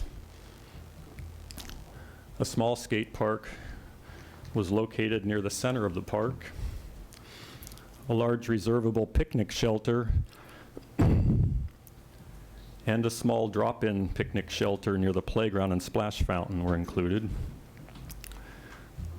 We also included 2 restrooms, and of course that would be dependent on available budget. I know 2 is optimistic, but that's what was asked for. We've included improvements to the 2 soccer fields. They're basically staying in the same location, but the idea is that the east soccer field would be upgraded to an artificial turf type of field, makes it playable year-round, and with lighting would be playable many hours of the day, so that would be highly desirable. The west field, we are looking at possibly doing a sand-based field and raising it up out of the water and putting a good drainage system under it. Fairly costly, but that seems to be the only solution for this site. And the parking lots were both expanded. Ball fields remain largely unchanged. Those are primarily used by the school. We schedule some use in the summertime. And then hard and soft trails all throughout the park were added to this. And as you can see, we added quite a few extra trees to the site. At the conclusion of the public meetings, we went out to 5 neighborhood associations and presented the draft master plan. Each neighborhood association enthusiastically endorsed the plan. We then went to the Salem Parks and Recreation Advisory Board and presented the plan to them. They readily endorsed the plan as well. So what would all these improvements cost? We've estimated that a full park redevelopment, as shown, would cost between $4.8 million and $6.2 million, depending on how we solve the drainage problem and whether we go with synthetic turf fields or natural grass for the soccer fields. We do not currently have any funding available for improvements to McKay Park. One of the reasons for undertaking this master plan is we understand there are members of the community who might want to step forward and fund portions of these park improvements. Development could be broken down into various phases depending on available funding.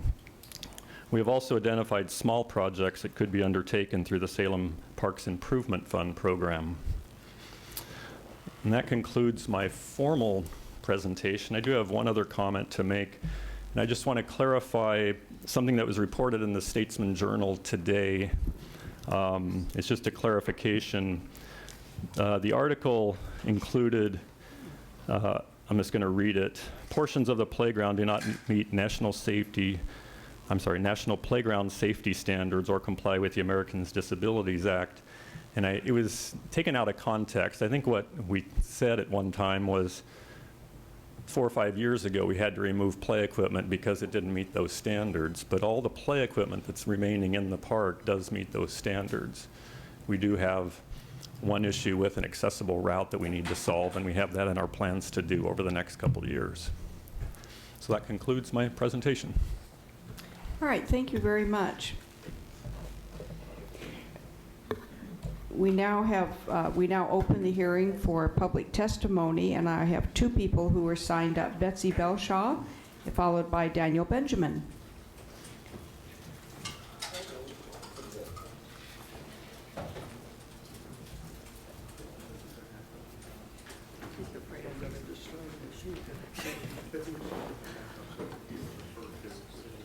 I don't need it.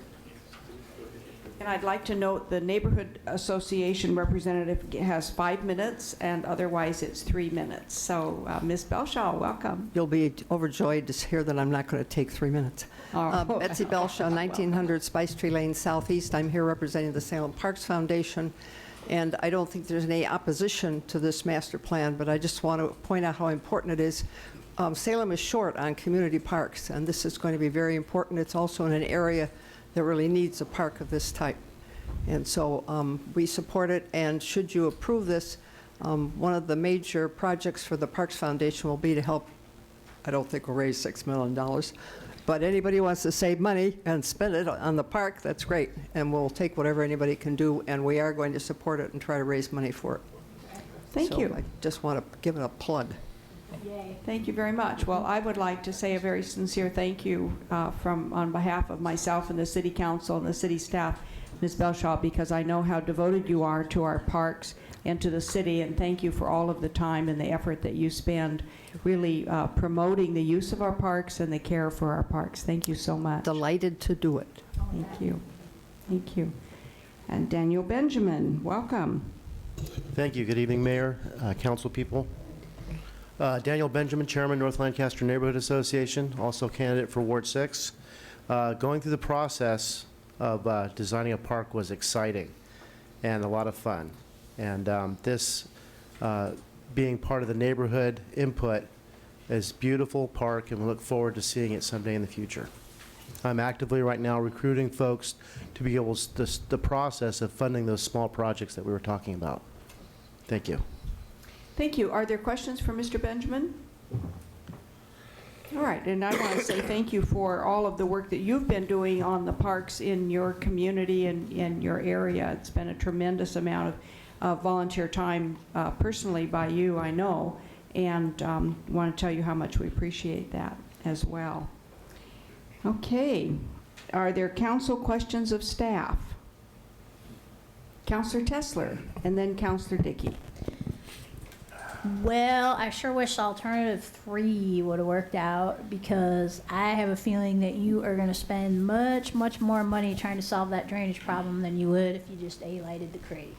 I have this kind of sneaking feeling that you're going to, because if you could just daylight the creek, it would solve your drainage issues, and it would just make that whole area, a lot drier on the right-hand side. Now, I know that the neighborhood needs these areas, and the soccer fields are really popular and all that stuff, but I don't think you're going to have a cheap solution putting in drainage tiles and whatnot, and they're probably not going to work either. So maybe might want to think about that in the future. And you need friends of trees, my friend, on the end of that Claggett Creek there. Those pictures you showed, boy, they came to Clark Creek Park, and overnight it was magic. It was a functioning riparian area with lots of things planted. We got to get Friends of Trees out there, Mr. Fernandez, and get them going on that, because they did a great job in my park. They'll do a great job out there too.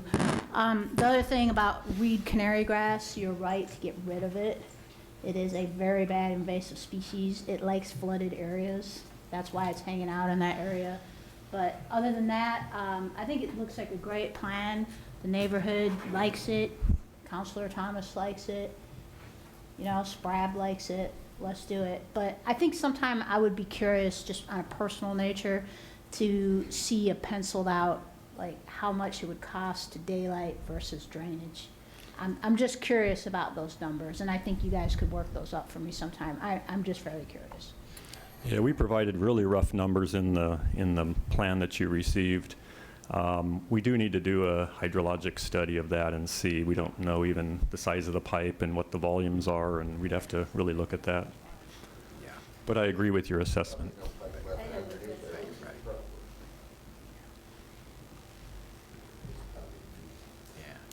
Actually, I'm sorry, but we don't take questions from the public at this point. Okay, thank you. Councilors, are there other questions? Councilor Dickey, and then Councilor Benars. Thanks. A couple comments and a question. I love this plan. I'm really excited to see this happen, because I know that many people have been waiting a long time, and I know how busy of a park this is. I mean, when my kids were younger, which now was years and years ago, we would go there, and I mean, it was standing room only for the playground equipment because it would be so busy on the weekends. And so this is definitely going to be a needed improvement. I guess this is a comment question. I'm just going to say it because, you know, I've seen this. We have some park deficits in our northeast neighborhoods, as we've discussed a lot through our master planning process. I'm really happy that we got Hoodview. We're working on Brown Road. At some point we'll get there with that one. But as I look at, and Fisher Road's another one, when I look at this map and I see that, and I look at the number that you've said, $4.8 to $6.2 million, and I see how much of unincorporated Marion County actually surrounds this and is up against the end of it, I would love to see some sort of partnership, because this is really going to serve City of Salem residents as well as Marion County residents as well. I don't know how that can happen. I haven't seen us really do that at this point. The school as well. I'm really happy to see how involved the school has been just in this master planning process with, they actually called all of the students' families to let them know about these meetings. So I guess that's a question. Have we ever tried to engage with other jurisdictions who might be using our facility as much? And then my other question that I know the answer to, but I was asked this, so I'd like you to address this, is this particular park has a splash pad, and we've said no splash pads in neighborhood parks, so could you please explain why this one would get a splash pad and maybe Brown Road won't have one? Okay, this is a community park. That's the main reason. A neighborhood park is generally 5 acres. It's spaced about every half mile, so everybody has a park within walking distance. But this one is intended to serve all of northeast Salem, and it's got a much wider reach, which is why there are facilities like parking lots and such. So this is an appropriate location for a park or for a splash fountain. All right, Councillor Benars and then Councillor Clausen. Thank you. First off, I wanted a statement and then a question. But first, I wanted to say kudos to you, Mr. Keever. I'm very pleased to see that all of our parks in the city of Salem have a master plan of some sort at this point, and even the master plan system has a master plan. I don't know if we've ever had this before you came or what, but I think it's important that we plan ahead. I'm missing the foam part. I'm sorry about the sputter here. But anyway, that we have plans that are moving forward with on each of these parks. Even if we don't have the money right now, it sets a dream into place. Will we get the creek daylighted? Who knows? I hope it is, but I know that money is what money is. My question has to do with the lower end of this. The soccer fields and the baseball fields are used by the high school, correct? Yes. And so are those areas considered into the calculation of the amount of square footage or amount of acreage that we use in this community towards the number of parks that we have? If you look at the map up there, the black dashed line around the perimeter, it cuts through the 2 baseball and softball fields. That's park property, and that's all counted. Now, we share facilities with the high school. We share ball fields. They actually maintain the ball fields. They maintain it, so it's not our maintain expense. them, but they're used by city rec programs in the summer as well. So it's a joint use. Okay, so and then the final thing I guess I would have is that we have a park deficit in our neighborhood as well. Candelaria is sorely in need of a park, and there's not very much land to even put one on at this point. But if we're looking at parks, 1/10 of this size would be even great for that community. Love to have more, though. Thank you. All right, Councillor Clausen, followed by Councillor Nanke. Thank you, Madam Mayor. The first thought was Councillor Dinkey's point on the splash pads. Oh boy, go down to West Bennett Park and you see why we're not putting splash pads in neighborhood parks. Whew. It's scary how many kids are there with no bathrooms and no parking. So anyway, it's not a good idea in neighborhood parks, as we found out, just because they're so popular. It's crazy. Yes, we've learned that lesson. They're fun, don't get me wrong. It's close to my house, but it's not popular with the neighbors. But I love this idea, and my question for Mr. Keever was, did the estimate include lighting on the turf field? Okay, Yes. good, because I'll tell you what, being part of the soccer community, I haven't been so much since my kids were born, but this park is incredible on the weekends, how many people are there, and the need for turf fields, lighted fields in the soccer community here in Salem, because that community is growing, and it's a very positive thing if we can get that, both those things, the turf and the lights. Yeah.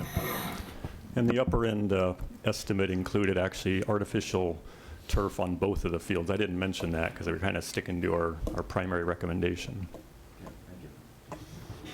Counselor Nanki. Thank you, Madam Mayor. Excellent job. I know that we are short of money, but in contradiction to Councilor Bednar's statement a couple of minutes ago, there are not master plans for every park, and I'll be coming forth requesting that Hillficker Park actually have one so that they can do similar. They know some things they want to do, and you can't raise money either through STIP funds or any other kind of fundraising if you don't know how the final layout's going to be, so you can start hitting them one at a time and essentially phase the development of the park. So, wonderful job. And I'm sure that if Councilor Thomas comes back to visit us, she'll be on that skate park, grinding away on the edges. All right, other counselor questions of staff or counselor comments? All right, we will now Mayor, close. If I may. Yes. I'm sorry. Peter That's all Fernandez, right. Public Works Director. I just wanted to make a quick statement here. We're delighted to bring this to the council's attention here. We didn't realize that it was going to be Councilor Thomas's last meeting, but it's actually a sweet conclusion to her tenure here at the council. This was an important item for her that she brought to our attention when she first came on council, and you know, because of shortages of resource, et cetera, it took us a while. So I'm glad we were able to accomplish this, and that she'll be able to vote on it tonight as kind of one of her last actions. So we're delighted to have this happen for her. Wonderful, well said. All right, we will now close the public hearing. And Counselor Thomas, do you have a motion for us? Yes, I do. I move staff recommendation that City Council adopt the update to the McKay Park Master Plan as contained in Attachment A of the staff report. Second. It's been moved by Counselor Thomas and seconded by Counselor Benars to move the staff report. Is there discussion? Yes, Counselor Thomas, would you like to speak to your motion? Yes. I just want to say thank you to Mark Bechtel, Keith Keever, Thomas Smith, who also did some fundraising to help get some improvements for the park, Peter Fernandez, and everybody that participated, Daniel Benjamin, all of the neighborhood associations and the neighbors that came out and participated in moving this forward. It's long overdue for this park, and I'm pretty sure that once it starts moving forward and the improvements start to take place, that the neighborhood is really going to appreciate that park, and it's going to be used a lot more. And so I'm just ecstatic that it's finally getting to that place. So wonderful. Other comments by counselors, other deliberation? All right, the motion before us by Counselor Thomas and seconded by Counselor Benars. All in favor of the motion signify by saying aye. Aye. Opposed, say nay. Motion carries unanimously. Thank you. Thank you very much. All right, that concludes our public hearings. I think we'll have just a moment to stretch and let people kind of reorganize the council chambers. Some who are ready to leave, having endured the long meeting. Thank you for staying to talk about the park. I guess. And we could also, during the break, cut the cake, and if anyone who's leaving would like a piece of cake, please do that. That would be a good idea. Cake is served.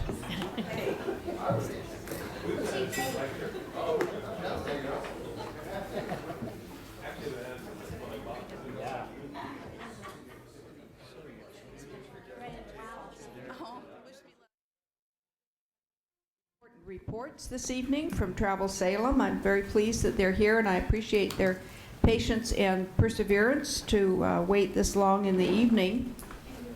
So thank you for being here. And we'll start with the annual report from Travel Salem. And I believe that Angie Morris is going to present the report. There she is, right at the podium. I disappeared and moved. Yes, you did move. I was expecting you over there. So welcome, Angie. We're happy to have you with us this evening. Well, thank you, Madam Mayor, members of council, for having me here this evening. I'm always delighted to come before you and share the exciting results we had from the previous year. So I appreciate your patience this evening. I know it's kind of late for all of you, so thank you for having me here. I'd like to recognize a few of Travel Salem's executive committee members that were here in the room. Some of them were here, still are, some of them had to go.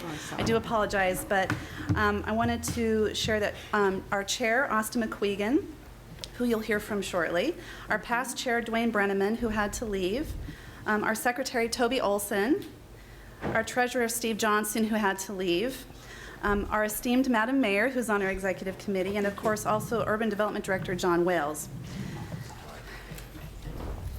So first, I'd like to talk a little bit about our 12-13 survey that we did. We invested in a year-long survey to update our visitor information research. The survey was conducted at 11 regional partner locations where visitors were asked a series of questions about their trip planning process and activities while here in the Mid-Willamette Valley. It's important to note that the impetus for travel is sometimes different than what visitors actually do when they're on the ground in a destination. For example, culinary travelers are lured to the Mid-Willamette Valley because of our international reputation as a premier wine destination. However, when they're actually here, they'll certainly visit our wine country, but they'll also go shopping, visit museums, golf, and dine with us here locally. I'll call your attention to the $1,294 per travel party that's noted up here. That was a real shock to us. We had no idea visitors were spending that level of dollars here in our community. So we're very excited about that. We're going to be tracking that more closely as we move forward. Our visitor information network, which includes 8 locations, served 111,000 visitors last year, and we supported 93 relocation inquiries as well. The visitor experience. Travel Salem's mission is to lengthen the stay of visitors to drive economic impact and TOT. The Travel Cafe is a key part of that equation by converting visitors to overnight stays. It's the personal interaction with trained staff who are local ambassadors and experts that makes all the difference in driving economic impact. On the screen are a few examples of how we engage with visitors in the Travel Cafe. When we can convince a visitor to stay overnight instead of passing through to another destination, that results in dollars being spent here in our local businesses instead of somewhere else. Here are some stats on our website, travelsalem.com. I'd like to call your attention to the 234,000 visits from 135 countries. I'm pleased to talk about our international visitors. I know that the mayor has welcomed our international visitors and has a committee that's working to communicate with our international travelers. The website helps serve as Salem's front door, with consumers from all over the world checking out what the Mid-Willamette Valley has to offer when they visit travelsalem.com. Travel Salem works hard to keep this global portal updated and dynamic so that we are successful in capturing the consumer's attention and getting them excited about coming to visit, and ultimately providing them with the tools they need to plan their trip. Travel Salem manages multiple social media channels, and we have found that over the past few years, social media has become an integral component of our marketing platform. Consumers are engaging with destinations directly through social media, and it's important that Travel Salem be able to interact with consumers in the ways they want to communicate. Successful marketing is all about targeting your message to the consumer, and social media is a powerful targeted marketing messenger. The statistics above show the engagement of consumers with our social media channels. We collaborate with other partners on social media on innovative promotions such as the $60,000 Facebook campaign with Willamette Valley Visitors Association. The Willamette Valley Visitors Association funded this campaign, and Travel Salem leveraged it to promote our region.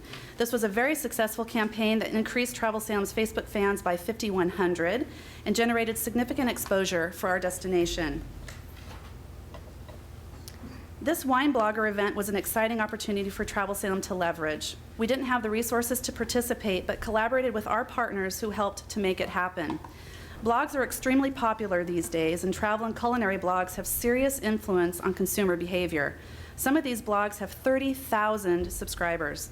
So when the bloggers publish information, they're able to reach a segment of the population that wants to hear what they have to say. When we were on the tour and the bus was moving between locations, the bus would light up as bloggers were on their smartphones posting pictures and blogging about their experiences in real time to their subscribers. It was very successful. We received significant exposure, and one of the bloggers loved it so much they actually moved here. The Portland Feast event. This is another example of collaboration at its finest. We received this opportunity through our partnership with the Willamette Valley Visitors Association and then leveraged a $1 million advertising campaign through Travel Oregon. We were fortunate to have such amazing local partners with the Wild Pear and Easy Orchard step up and help us sell Salem. We heard from small business owners that this event was successful in bringing attention to the culinary market here in Salem. Consumers attending the event said things like, "I had no idea that Salem had restaurants of this caliber," said Pat from Seattle. Well, Pat, we do. I was very happy to tell her that. And Janice from Portland said Salem has the best food at this event. So it really did elevate this region's culinary scene to the folks that attended this event, and that was what we were there to do. This was a grassroots promotion that is part of the overall movement that is changing the perception of the Salem area. And it's this ripple effect that is making this region a top-of-mind destination.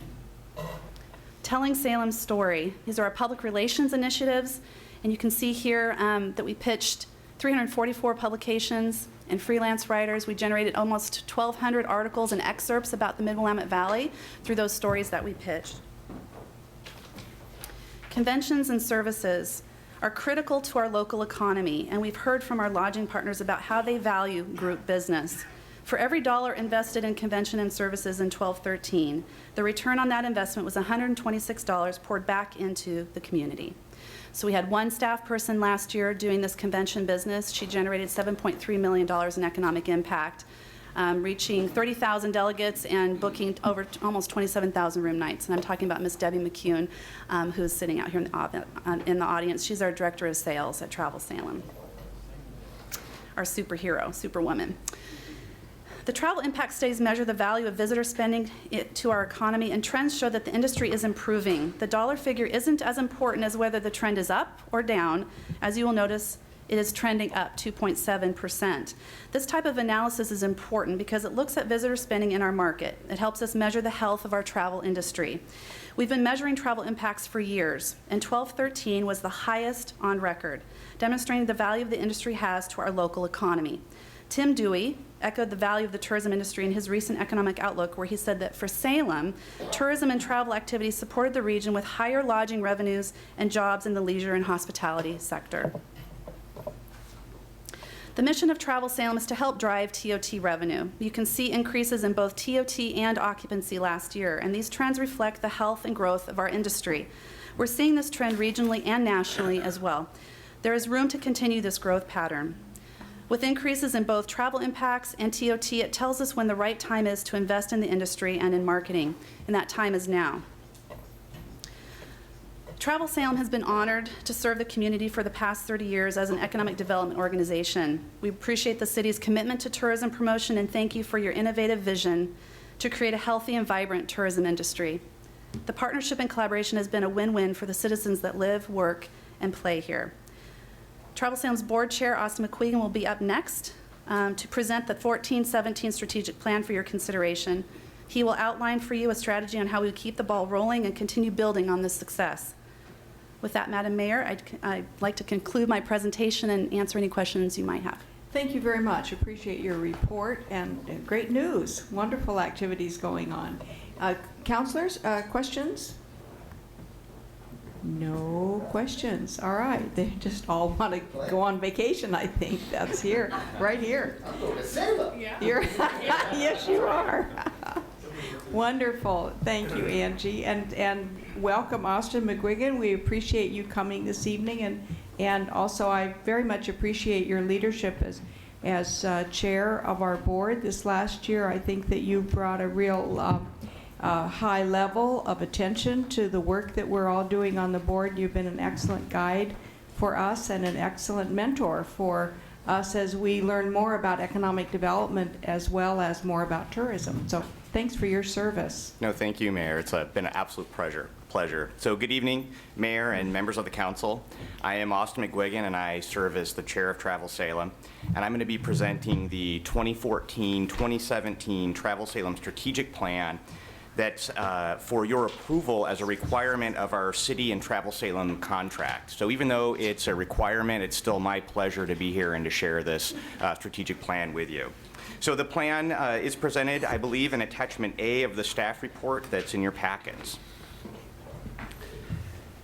So I'm going to talk a little bit about our planning process. When it was time to begin developing the 2014-2017 strategic plan, the Travel Salem Board had a clear objective: to improve and secure the health of the travel economy in Salem and to drive additional transient occupancy tax revenue for the city.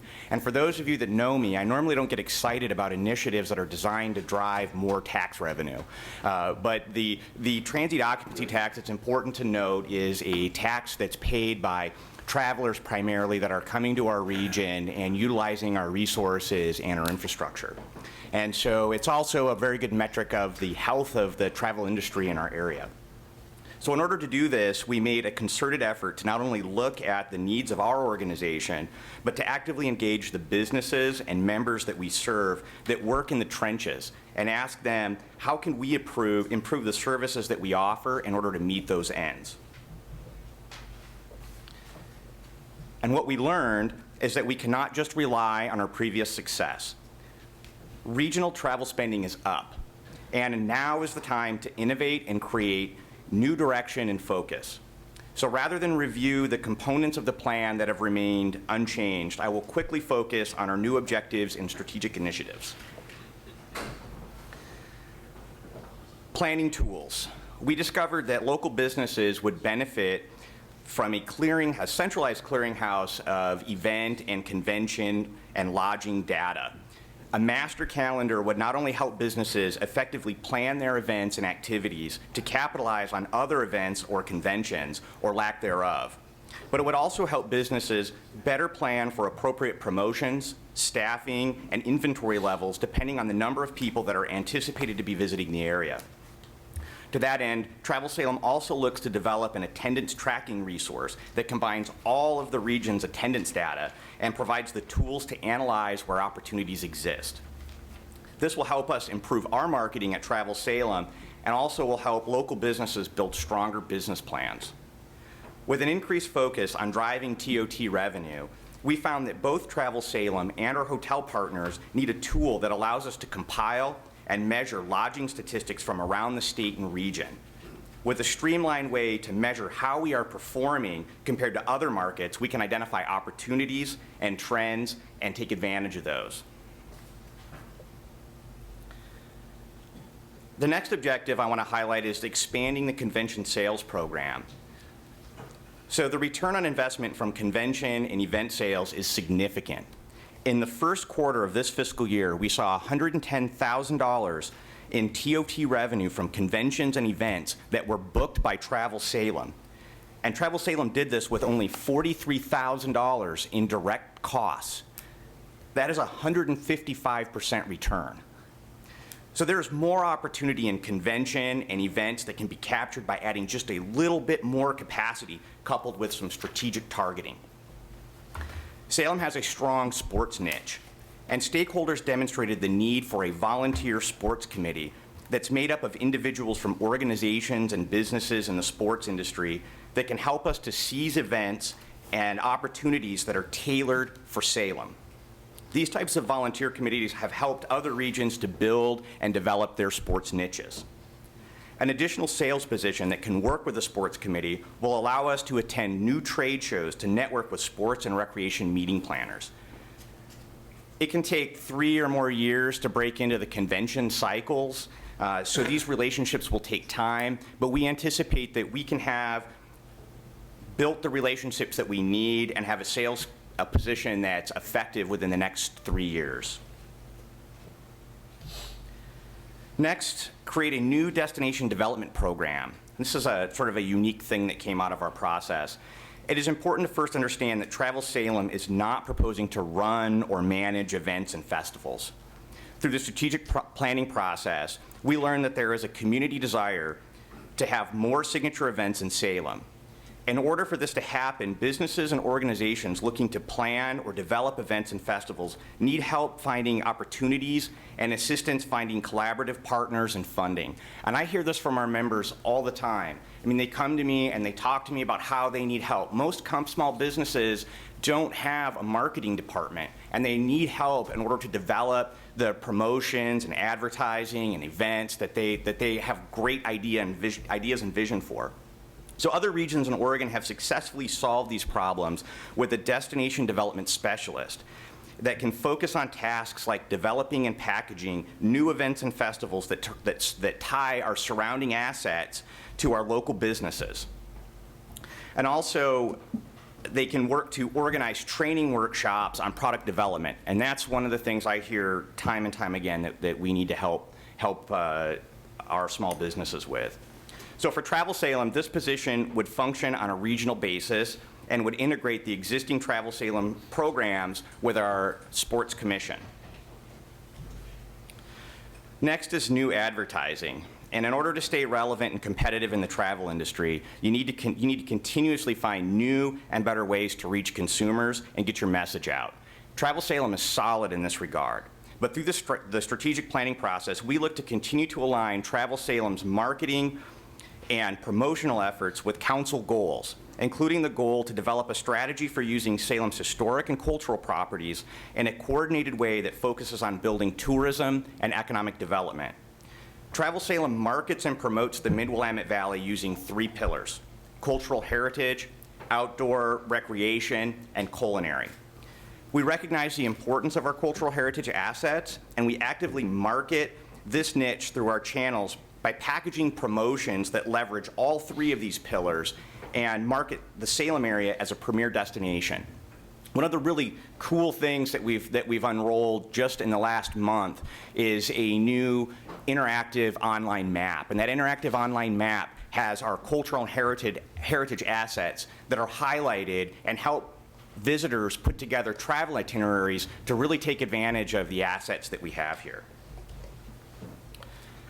The next objective is an organizational need. And as I just mentioned, effective travel marketing is dependent on the ability to reach consumers. And the industry is becoming more and more dependent on current information technology tools to accomplish this. In order to remain effective and reduce operating costs, Travel Salem looks to update its computer and phone systems and migrate to a cloud technology. And finally, I will highlight our branding initiative.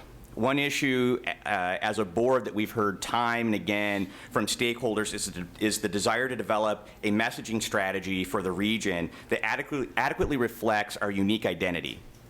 I want to make sure it's clear, though, that Travel Salem is not looking to develop the branding strategy for Salem or for the region, because we recognize that that effort needs to be collaborative and community-based.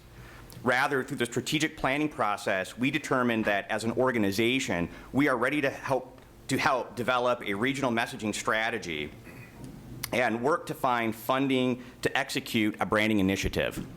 So we're ready to put in the time and the effort to help Salem in developing a regional brand, not doing the actual branding itself. And that concludes my review of our strategic plan. Thank you for this opportunity. I'm very excited about our future, and I hope that you'll have the ability to approve our strategic plan. I'm more than happy to take any questions or comments that you have. Thank you very much. I saw some hands shot up right away, so let's begin with Councillor Bennett, and then Councillor Nanke, and then Councillor Benars. Thank you, Austin. That was very good. One thing that was, and maybe it's built in and I don't know it, you mentioned 2 new staff members, an administrative assistant and some other person. I didn't understand. And another person to help on the convention side. What were they called? We have an administrative assistant, and we have a product development specialist. That was it. That was it. Does it ever occur where you all get together with the Chamber of Commerce? These sound like the same thing in many ways, and share these positions or do some sort of, is that how that's done with that development specialist? The administrative assistant I get. The other one, which is regional, as you described it, sounded like a cooperative job with the Chamber of Commerce, at least in Salem, if not in the surrounding areas. Is it done that way, or we're not looking or do necessarily we pay for it with tot taxes? Yeah, this is Travel Salem is looking to fill these positions within the Travel Salem organization. not to leverage these out of the Chamber of Commerce. So we're looking to develop new positions to go out and help Debbie market conventions. This takes time and effort on Travel Salem's end and results in a great return on investment. So I hear your question is sort of asking, is this something that we're looking to leverage and coordinate with the chamber? And maybe objectives we're looking to leverage and coordinate, but not necessarily staffing.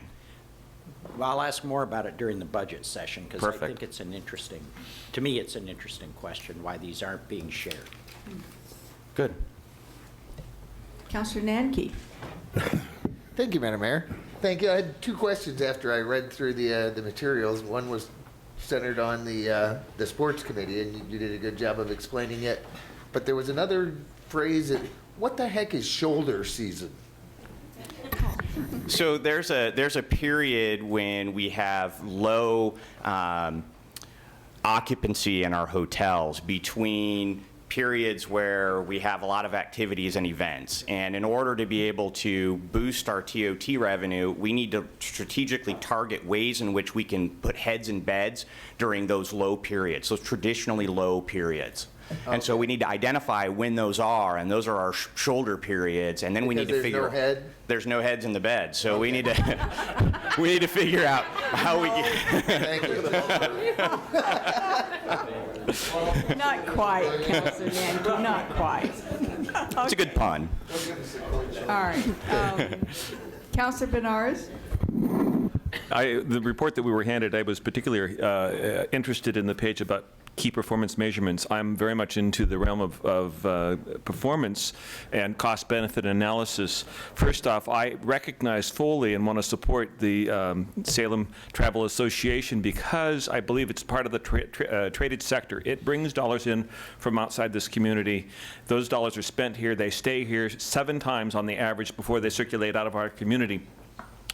What I see on here is we have an economic impact that has been reported of $511 million this last year that came into our community, and those dollars stayed, they circulated, they paid the waitress, and the waitress paid her rent, and the rent then paid some fuel and so forth. It's all those things before finally it leaves this community. I noticed, though, that the actual budget for Travel Salem is around $480 million. And I'm just questioning, I'm really wondering if you had more funding, could you bring more of that estimated economic impact to this community? Could you leverage it even more? Absolutely. I feel strongly about that. That's part of the reason why we're here and we're rolling out the strategic plan. We're really looking at ways that we can more effectively drive those economic impacts. And we felt that the way to accomplish that was to go to the hotels, the people that are involved in the travel leisure industry, and see what we could do better. And the result that we heard was there's plenty of opportunity. There's low-hanging fruit that we can go after that takes a small capital investment that'll bring a significant return back. And you look at your budget at $480 million, and you look at this Excuse me, Thousand. Councillor It's Benares, thousand. it's not $480 million. $479,000. Thank you. I get my zeros in the right I was spot. getting really excited. I just wondered where all that money was going. Think of the return if you put that much. No. During the shoulder period. Yeah. Plus the 1.9 that were basically in kind donations or leveraging that you did within the advertisement, things that you got outside of the budget that you might have. I'm just questioning, can we even get a higher number than that 1.9 million? Yeah, one of the things, leverage I think is really important to our organization, especially because of our relatively small budget that we have. I think we're very efficient and we try to drive more leverage. That leverage helps to position us. It helps to get others to really do a lot of work for us in terms of, the bloggers coming and talking about how wonderful it is and how we're able to leverage those types of things. So yeah, we try to be very, very strategic and pragmatic with the monies that we receive. And we really look always first, how can we leverage this to result in more revenue? So I can't give you figures. Our CEO can talk, I think, a little bit more effectively about, what types of returns we can see from what types of investments. But I can tell you, I feel very confident and very pleased to volunteer my time on this organization because of the effect that it has. Well, like Councilor Bennett, I'm looking forward to the budgeting process that's upcoming. I think it's important to get this traded sector money into this community, and I see this as a good investment for our community. Dollar spent for dollar returned. Good, thank you. Thank you. Our city manager has a question or comment? Well, I wanted to make a comment. This strategic plan has a price tag that goes along with it. So to be able to fund these additional positions and the other materials and supplies that go along with it, the request has been for about $165,000 in addition to what we had funded in previous years. I met with the Travel Salem staff and the hoteliers about a year ago and said, we need to have a strategy that actually we can measure over time that it really is resulting in more room nights.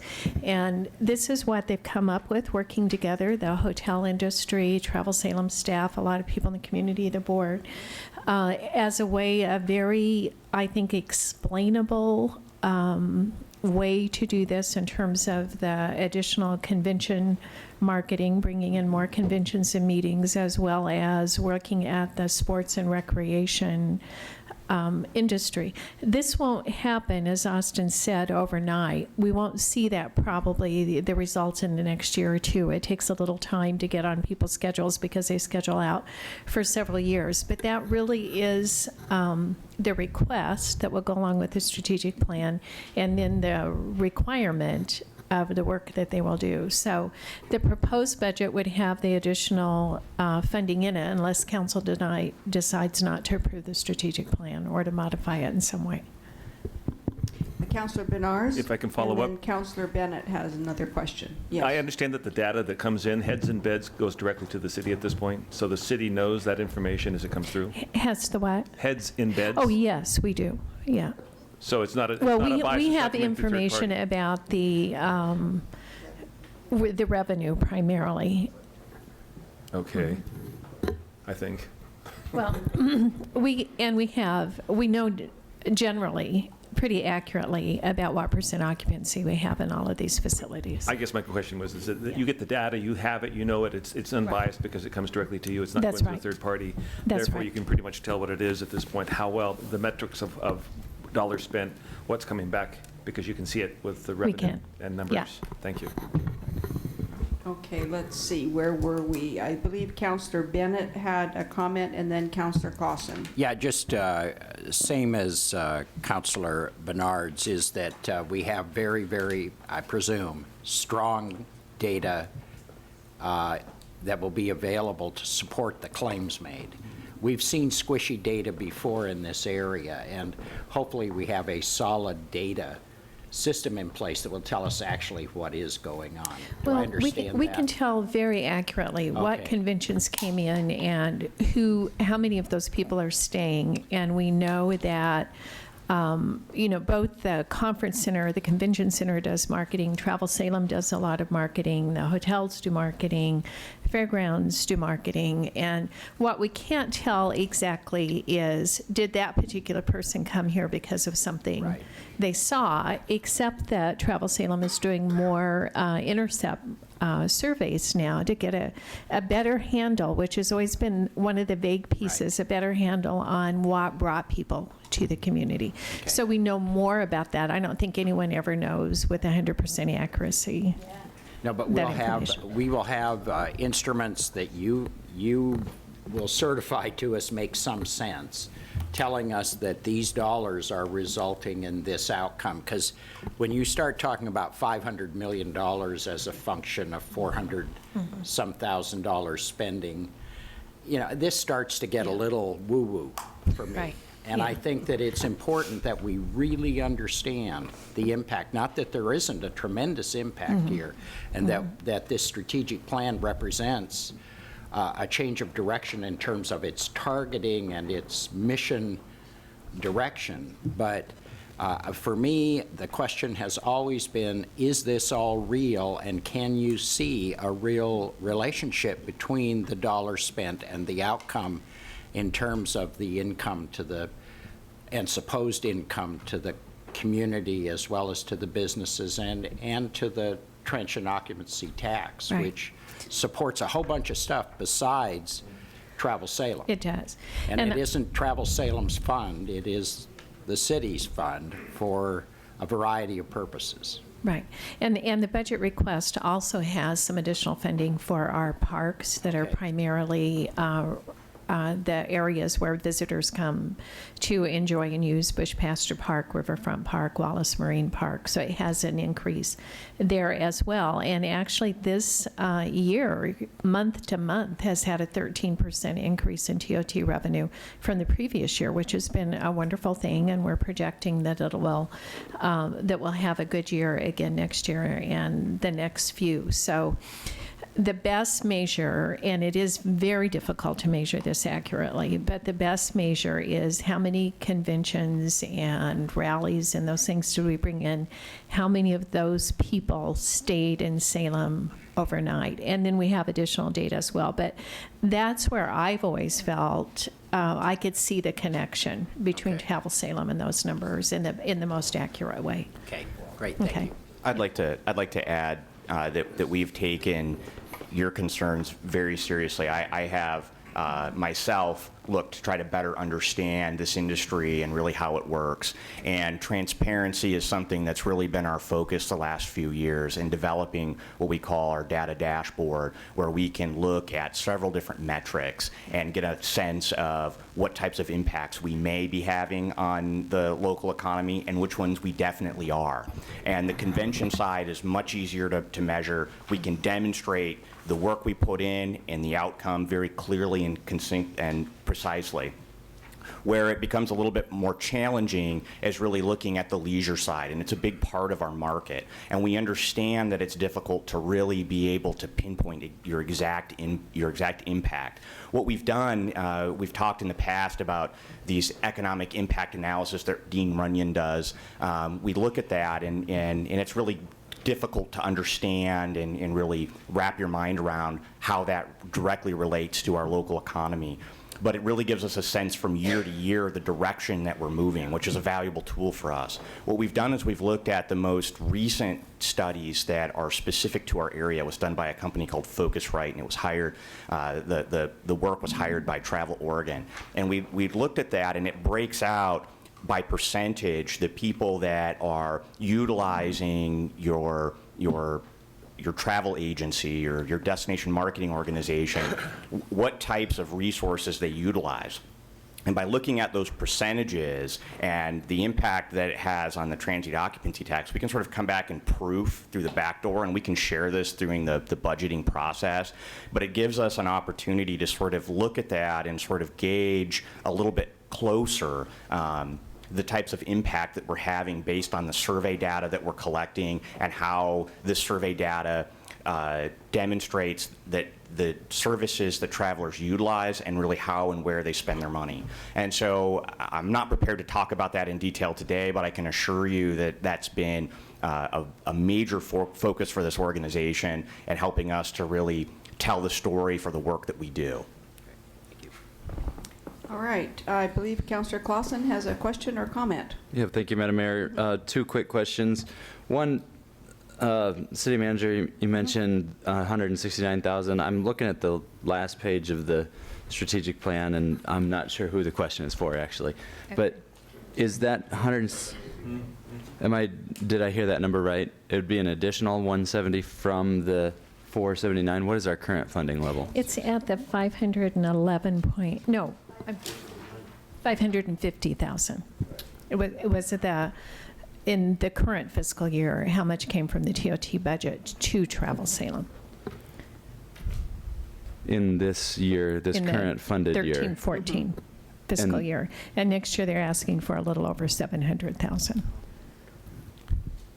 Okay. I guess I'm confused with the $479,000. Oh, that's the previous year? Okay, thank you.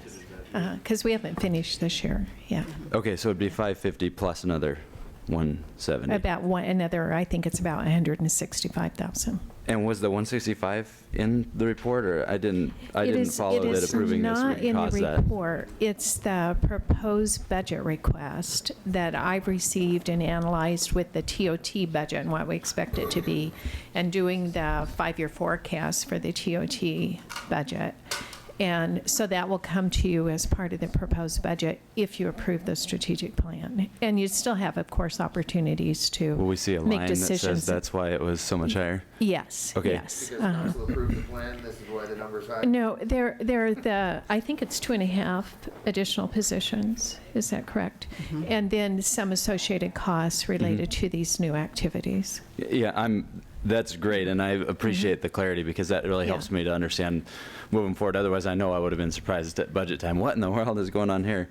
So the second question then is maybe for Austin. What kind of return on investment are we thinking about here? I know Lindy mentioned potentially 2, 3, 4 years before we see an impact. Is that realistic, do you think? I mean, there'll be 170,000 annually. You know, when do we see a payback on that? Well, there's a lag. potentially? There's a lag time, and when we really go out and we bid on conventions and try to attract conventions to come to our area. So it can be 3 years. We can go and we can spend a bunch of time and a bunch of money this year, and we won't realize that impact of the work that we performed until that convention comes, and that could be 3 years' time.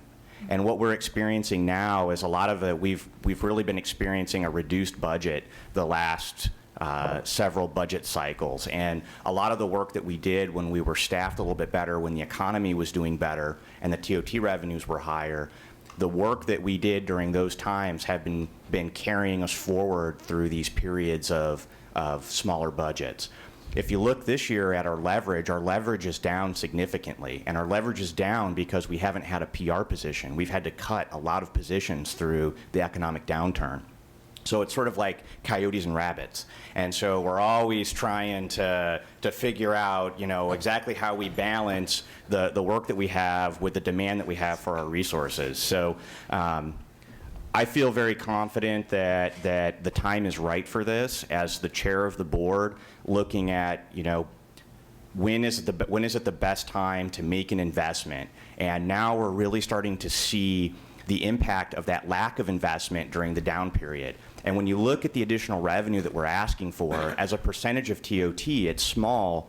It's a small increase because the TOT revenue is up altogether. And Travel Salem is the engine to drive TOT revenue. We're out there and we're doing the work with the mission to increase TOT. And so I think it's important that we consider that when we go through our budget process. Thank you. So you think if we're looking at a 3-year commitment of $170,000 to continue this, it's a $500,000 commitment spread over 3 years. I think we'll get that. We're asking paid. for this year. We would love a more secure revenue source to help us plan the infrastructure that we need to accomplish our mission. But we're asking for this increase based on the health of the TOT budget this year and the need that the organization has to increase its capacity to do the work. So we're not necessarily asking for that 3-year commitment, but investing today pays dividends later. Okay, thank you. Councillor Clausen. Excuse me, Councillor Clem. I was right the first time. Thank you, Madam Mayor. And just to follow up on Councillor Clausen's questions, the idea, the pitch is TOT funds are up, or it looks like they're going up and staying up. Now's the time to invest. For conventions, it'll be booked in 2017, really. I mean, 2015 is already gone, and so is most of 2016. So if we don't invest and every year we wait, if in fact there is a surge that maintains itself, I mean, we will not be competitive. So I think your strategic plan talks about getting in better into the convention bidding process and really take advantage of the growing sports and some of these other medias.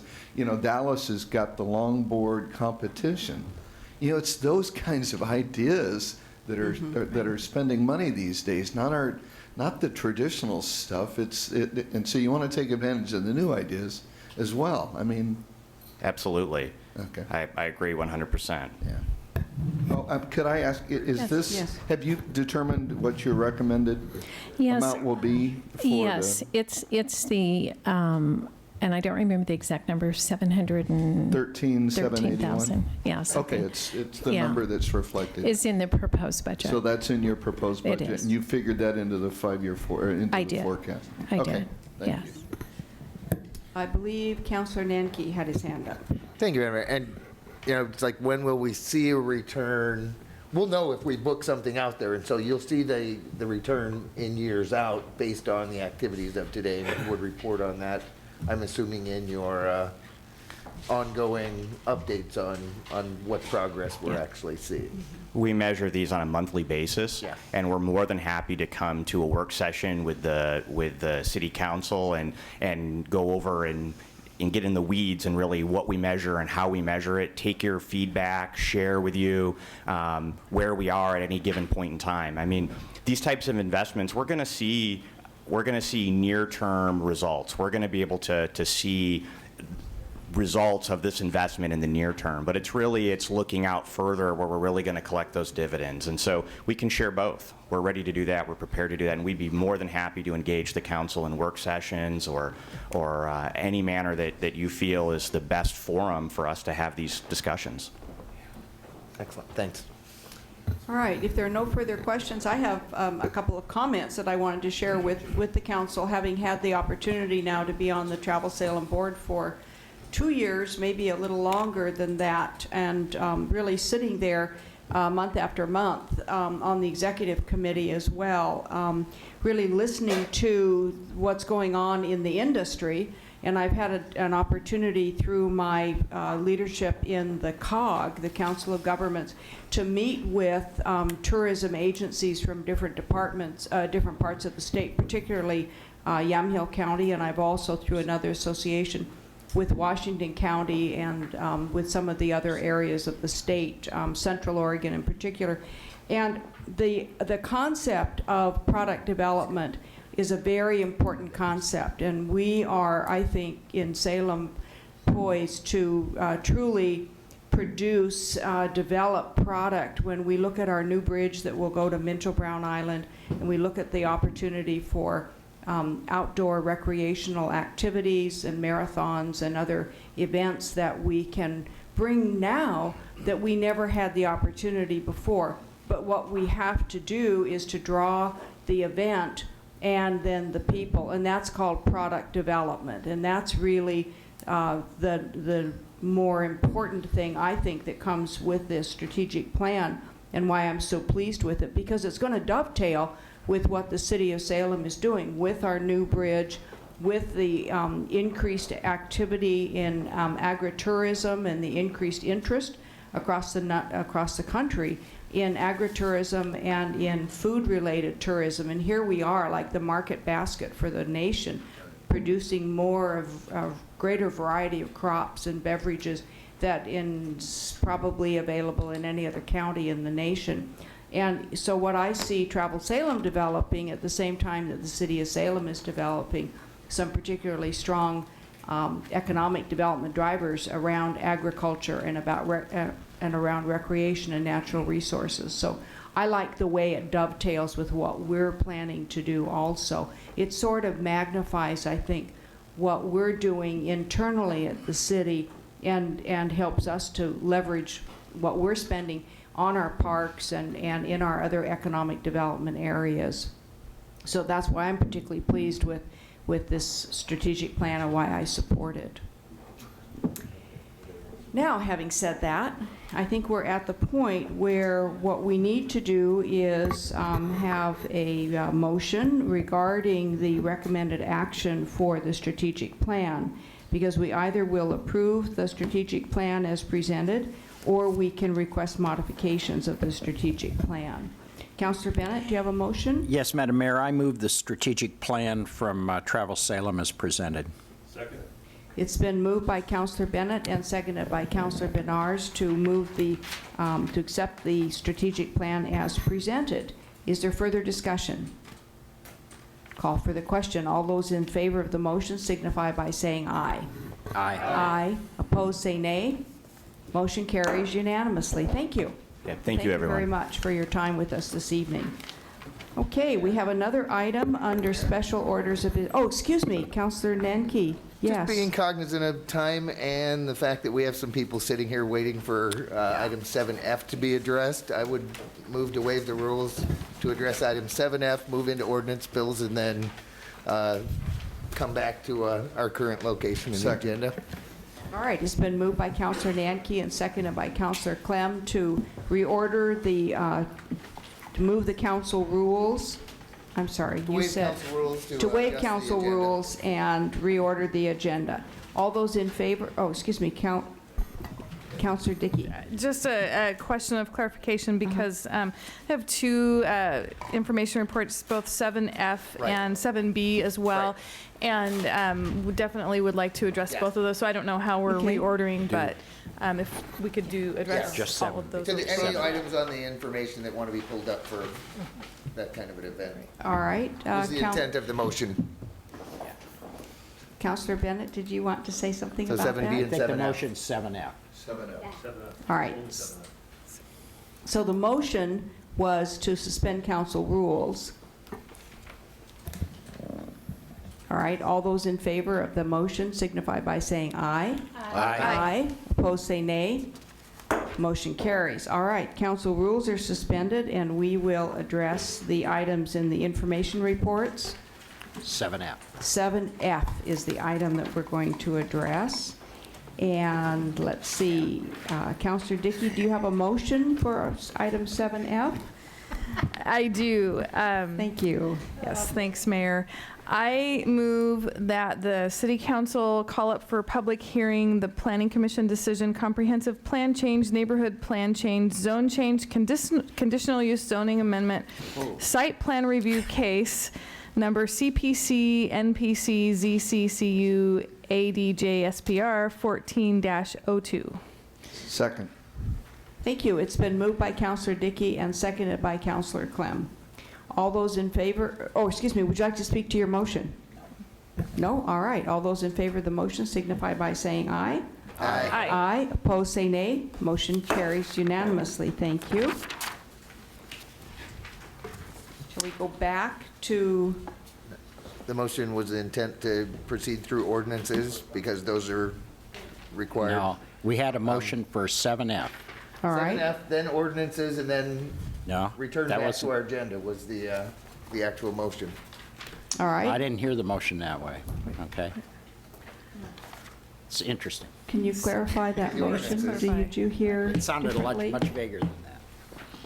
No, it was 7F, ordinance bills, and That's then not what I return to the heard. place in the That's not agenda what I where we left off. And did Councillor Dickey have another motion under information items? I did. Yes, Do I you need to did. make a motion for that? I think you can move to suspend the rules. I don't think we voted on anything but 7F. Okay, I understood we moved to suspend the rules. Could the recorder look back and see what we have done? Can the city attorney advise us? Kathy, can you reread Councillor Yankee's motion, please? He said it really quickly, but the way I understood it was that he was asking to suspend the rules so that we could address the information items that folks might be in the council chambers to hear of the results of. And what I understood was that it was Councillor Dickey's 2 items that she wanted to make a motion on, and then proceed with the ordinances, and then come back to the other item under 5. Okay, thank you very much. I appreciate the clarification. Then we will move to your second item, Councillor Dickey, which was 7B, as I remember. Do you have a motion? I do. Thank you for indulging me on this. I really appreciate it. So I move that the City Council call up for public hearing conditional use case number CU 14-01. It's been moved by Councillor Dickey and seconded by Councillor Thomas to move for public hearing conditional use case number CU 14-01. Is there discussion? All those in favor of the motion signify by saying aye. Aye. Opposed, say nay. Motion carries unanimously. Thank you. And then moving to the ordinances. For the first reading, I believe Councillor Nanki has a motion on ordinance bill 2-14. But first, I would need to read the title, please. Yes? Oh, yes, please. Okay. Thank you. Ordinance Bill Number 2-14 relating to adoption of the updated Morningside Neighborhood Plan, a component of the Salem Area Comprehensive Plan, and amending SRC 64.005. All right. Do I hear a motion by either Councillor Nanki or Chesler? If I may? Councillor Nanki, all right. Yeah, I would recommend that City Council hold a public hearing regarding said ordinance bill number 2-14, adopting goals, policies, generalized land use map, and support documents of the updated Morningside Neighborhood Plan and amending SRC 64. And after such hearing advance, if we get that far, so I don't necessarily need to add that part in. We'll call it right after hearing. All right. Second. And is there a second? Second. All right, it's been moved by Councillor Nanki, seconded by Councillor Bennett. Is there discussion? Now, I just, one piece would like to say that, Yes. you know, staff's done a great job on moving this to this point, and I look forward to seeing the final version and having council see it as well, because it will serve as a model for the rest of the city. Excellent. Councillor Clausen, you had your hand in the air. A question for the maker of the motion. Could you say that in layman's terms? What are we doing? Because that was very unclear. Basically, we're moving the Morningside Neighborhood Plan to a public hearing, so that we can all look at it and hopefully approve it based on the merits contained therein. All right. You satisfied with that, Councillor Clausen? Yes, that was Thank you. That was better, wasn't it? It was good. All right. All those in favor of the motion signify by saying aye. Aye. Opposed, say nay. Motion carries unanimously. Thank you. And the second reading for engrossed ordinance bill number 2413, and I believe our city recorder will simply call the roll vote. After I read the title. I'll have to read it and then take a roll call vote. Oh, yes, all right. Engrossed Ordinance Bill Number 2413 relating to establishing new Salem Revised Code, Chapter 703, wireless communications facilities, adding SRC 143A075, 143B065, 143E055, 144.045, 145.045, 146.045, 147.045, 148, 195, 148.345, 149.045, 150.045, 151.045, 152.045, 153.045, 154.045, 155.045, 156.045, 157.045, 158.045, 159.045, 160.125, 161.045, and 162.065, amending SRC 111.020, 111.040, 111.060, 111.070, 111.130, 111.140, 111.240, 130.210, 132.220, 133.100, 133.110, 135.020, 136.020, 137.020, 138.020, 139.040, 142.020, 143.020, 143A020, 060, 080, 200, 143B, 030, 070, 090, 120, 150, 143C, 060, 143D, 020, 070, 100, 120, 180, 190, 230, 250, 143E, 060, 144.050, 030, 050, 900, 146.030, 050, 900, 147.030, 050, and 900, 148.170, 200, 210, 300, 350, 360, 450, 149.030, 050, 900, 150.030, 050, 900, 151.030, 040, 050, 900, 152.030, 040, 050, 900, 153.030, 040, 050, 900, 154.030, 040, 050, 090, 900, 155.030, 040, 050, 900, 156.030, 035, 050, 900, 157.030, 040, 050, 900, 158.030, 040, 050, 900, 159.030, 040, 050, 900, 160, 020, 100, 900, 161, 060, 161, 170, 162, 050, 120, 130, 215, 055, 220, 005, 300, 100, 300, 520, 532, 015, 020, 025, and 040.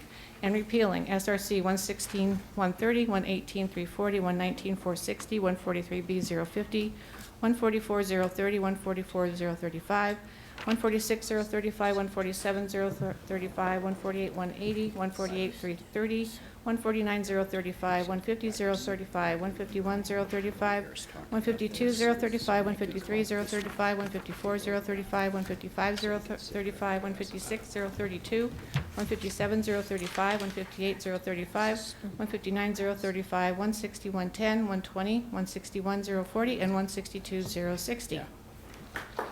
Counselor Clausen? Aye.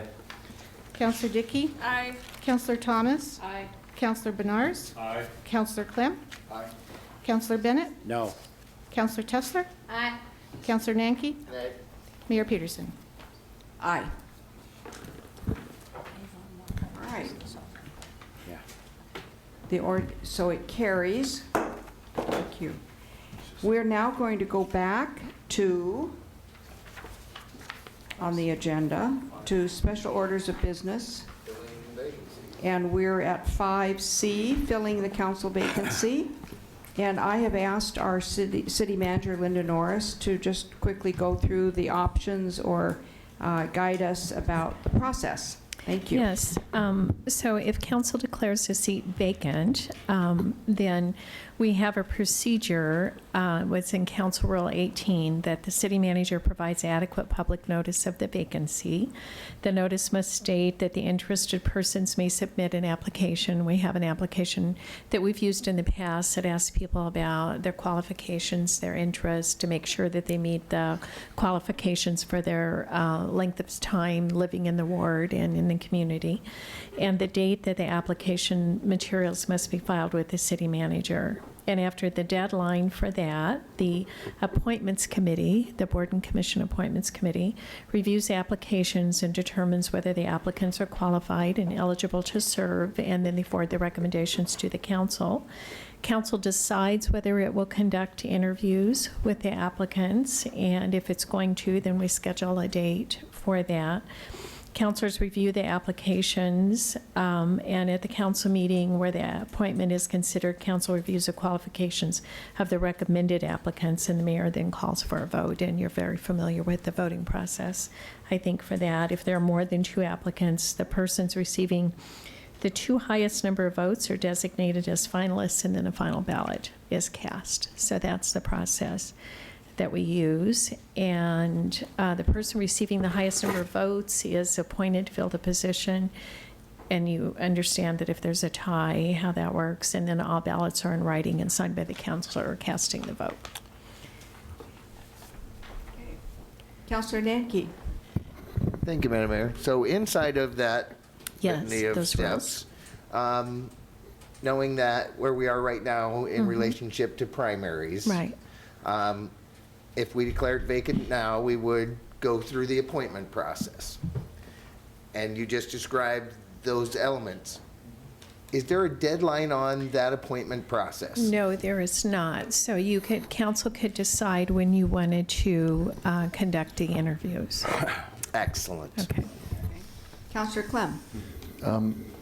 Following that line of questioning, then we could declare the council seat vacant on on 1 June, and then could we declare it at a certain date vacant? The difficulty with that is Councilor Thomas continues to serve as the councilor until you declare the seat vacant, and she won't be in the state. But we could leave it open a couple of months until But you could after leave May the election. process open a couple of months. Okay, thank you. I believe Councilor Bennett, do you have a motion for I do, us? Madam Mayor. I move we declare the council seat for Ward 6 vacant and instruct the city manager to begin the process of filling it by appointment. Second. It's been moved by Councilor Bennett and seconded by Councilor Tessler to declare the council seat vacant and direct the city manager to begin the application process to fill the vacant seat. All right. Is there discussion? All right. All those in favor of the motion signify by saying aye. Aye. Aye. Opposed, say nay. Motion carries. Thank you very much. All right, then we have no unfinished business. No, and public comment, I believe we do have some people signed up. All right. Mayor, can I just ask, because we have a few staff here, do you want to talk about the information report from the police public safety facility this evening or at a different time? I see everyone who testified on it is gone at this point. Well, do you want to talk about it? Anyone want to talk about it? They can go home, I think. Okay, so, All right, thank you. So we'll schedule another time to talk about it. all right. Thank you. Wait, Okay. Counselor Chesler. I want to say one thing publicly, and I want to say that I've been really happy with the work that I've gotten from staff. You know, staff has put a lot of hours into work, and I remember being on the Citizens Committee, and Alan came and had to explain all these really complicated things to people like me, which is horrible. And, you know, I really, and Courtney put a lot of time and effort into going around and making these presentations, and I saw people not be so nice to Courtney on several occasions, and she handled it like a champ. And I really, really appreciate all the staff's help on this, and Jerry and all the other, Jerry Moore, our police chief, and all the other people that have been involved. And please don't take this as tonight as a reflection on your performance, because you did a really great job. And I just want to publicly acknowledge you. And we're going to work through this. And we might do things a little differently and massage things more, but we're going to get through this. But thank you very much. I do appreciate your hard work. Thank you. Well, I'd like to second that, and thank you, Counselor Chesler, for bringing that really right to our attention. It has been very fine staff work, and we are going to get through this. So, thank you. All right, we have 3 individuals, or we do still have maybe 3 individuals. Lee Coyne, I don't know if Mr. Coyne is still here. And I'm not very good at reading. Canta He's the Luthra? guy from SAFE. I don't know. Can you read that name? SAFE. Canta Building is- Canta It's Luthra built the same time may as this. still be in the audience, no? No. And Evan White, I know is here. All right, 1 out of 3 isn't bad at this hour of the night. All right. Well, Good thank evening, you all Evan. for How are being you? here so late. Good evening, Madam Mayor and councilors. I'm Evan White, Land Use Chair of the Sunny Slope Neighborhood Association. Completion of the Unified Development Code this evening is a wonderful milestone, and I congratulate city staff. Also, on the city's webpage, there's a picture of 2 city employees receiving a plaque stating that the Building and Safety Division is the first building department in Oregon to be accredited by the International Accreditation Service. In light of what happened at Courthouse Square, vacant these past 4 years, I filed a public records request and inspected all the materials that were reviewed by the IAS. I can tell you that they did not see anything related to safe excavation practices because Salem does not have any ordinances that protect homeowners on adjacent properties. This is surprising because the Uniform Building Code, the International Building Code, and the Oregon Structural Specialty Code all have chapters on safe excavation practices, which generally require soil reports when contractors seek to excavate slopes exceeding 50% or 2 horizontal to 1 vertical, as well as provisions for setbacks, benching, drainage, and erosion control. You had a wonderful house. So sorry about the landslide. There's an easy fix. Council could amend the city's excavation and fill ordinance so that it protects both city property and homeowner property. Or you could follow Portland and simply say that no cut slope will be steeper than 50% under any circumstances. Or you could follow in the footsteps of Corvallis and say we adopt Appendix Chapter 33 of the Uniform Building Code. Or you could adopt Appendix J of the Oregon Structural Specialty Code, which is identical to the same chapter in the International Building Code. And I have copies of that for you this evening. Please act now before the next City Council takes credit for this idea. Thank you. And I'd be very happy to answer your questions. Nicely done. Very nicely done, yes. Are there questions by any counselors? Of course, it would be head of staff. All right, thank you so much, Evan. We appreciate your testimony. All right, there is no new business. Put my agenda away, I apologize. It better not be, because we're out of time. There's no new business, no mayor's items or counselor items. We are adjourned.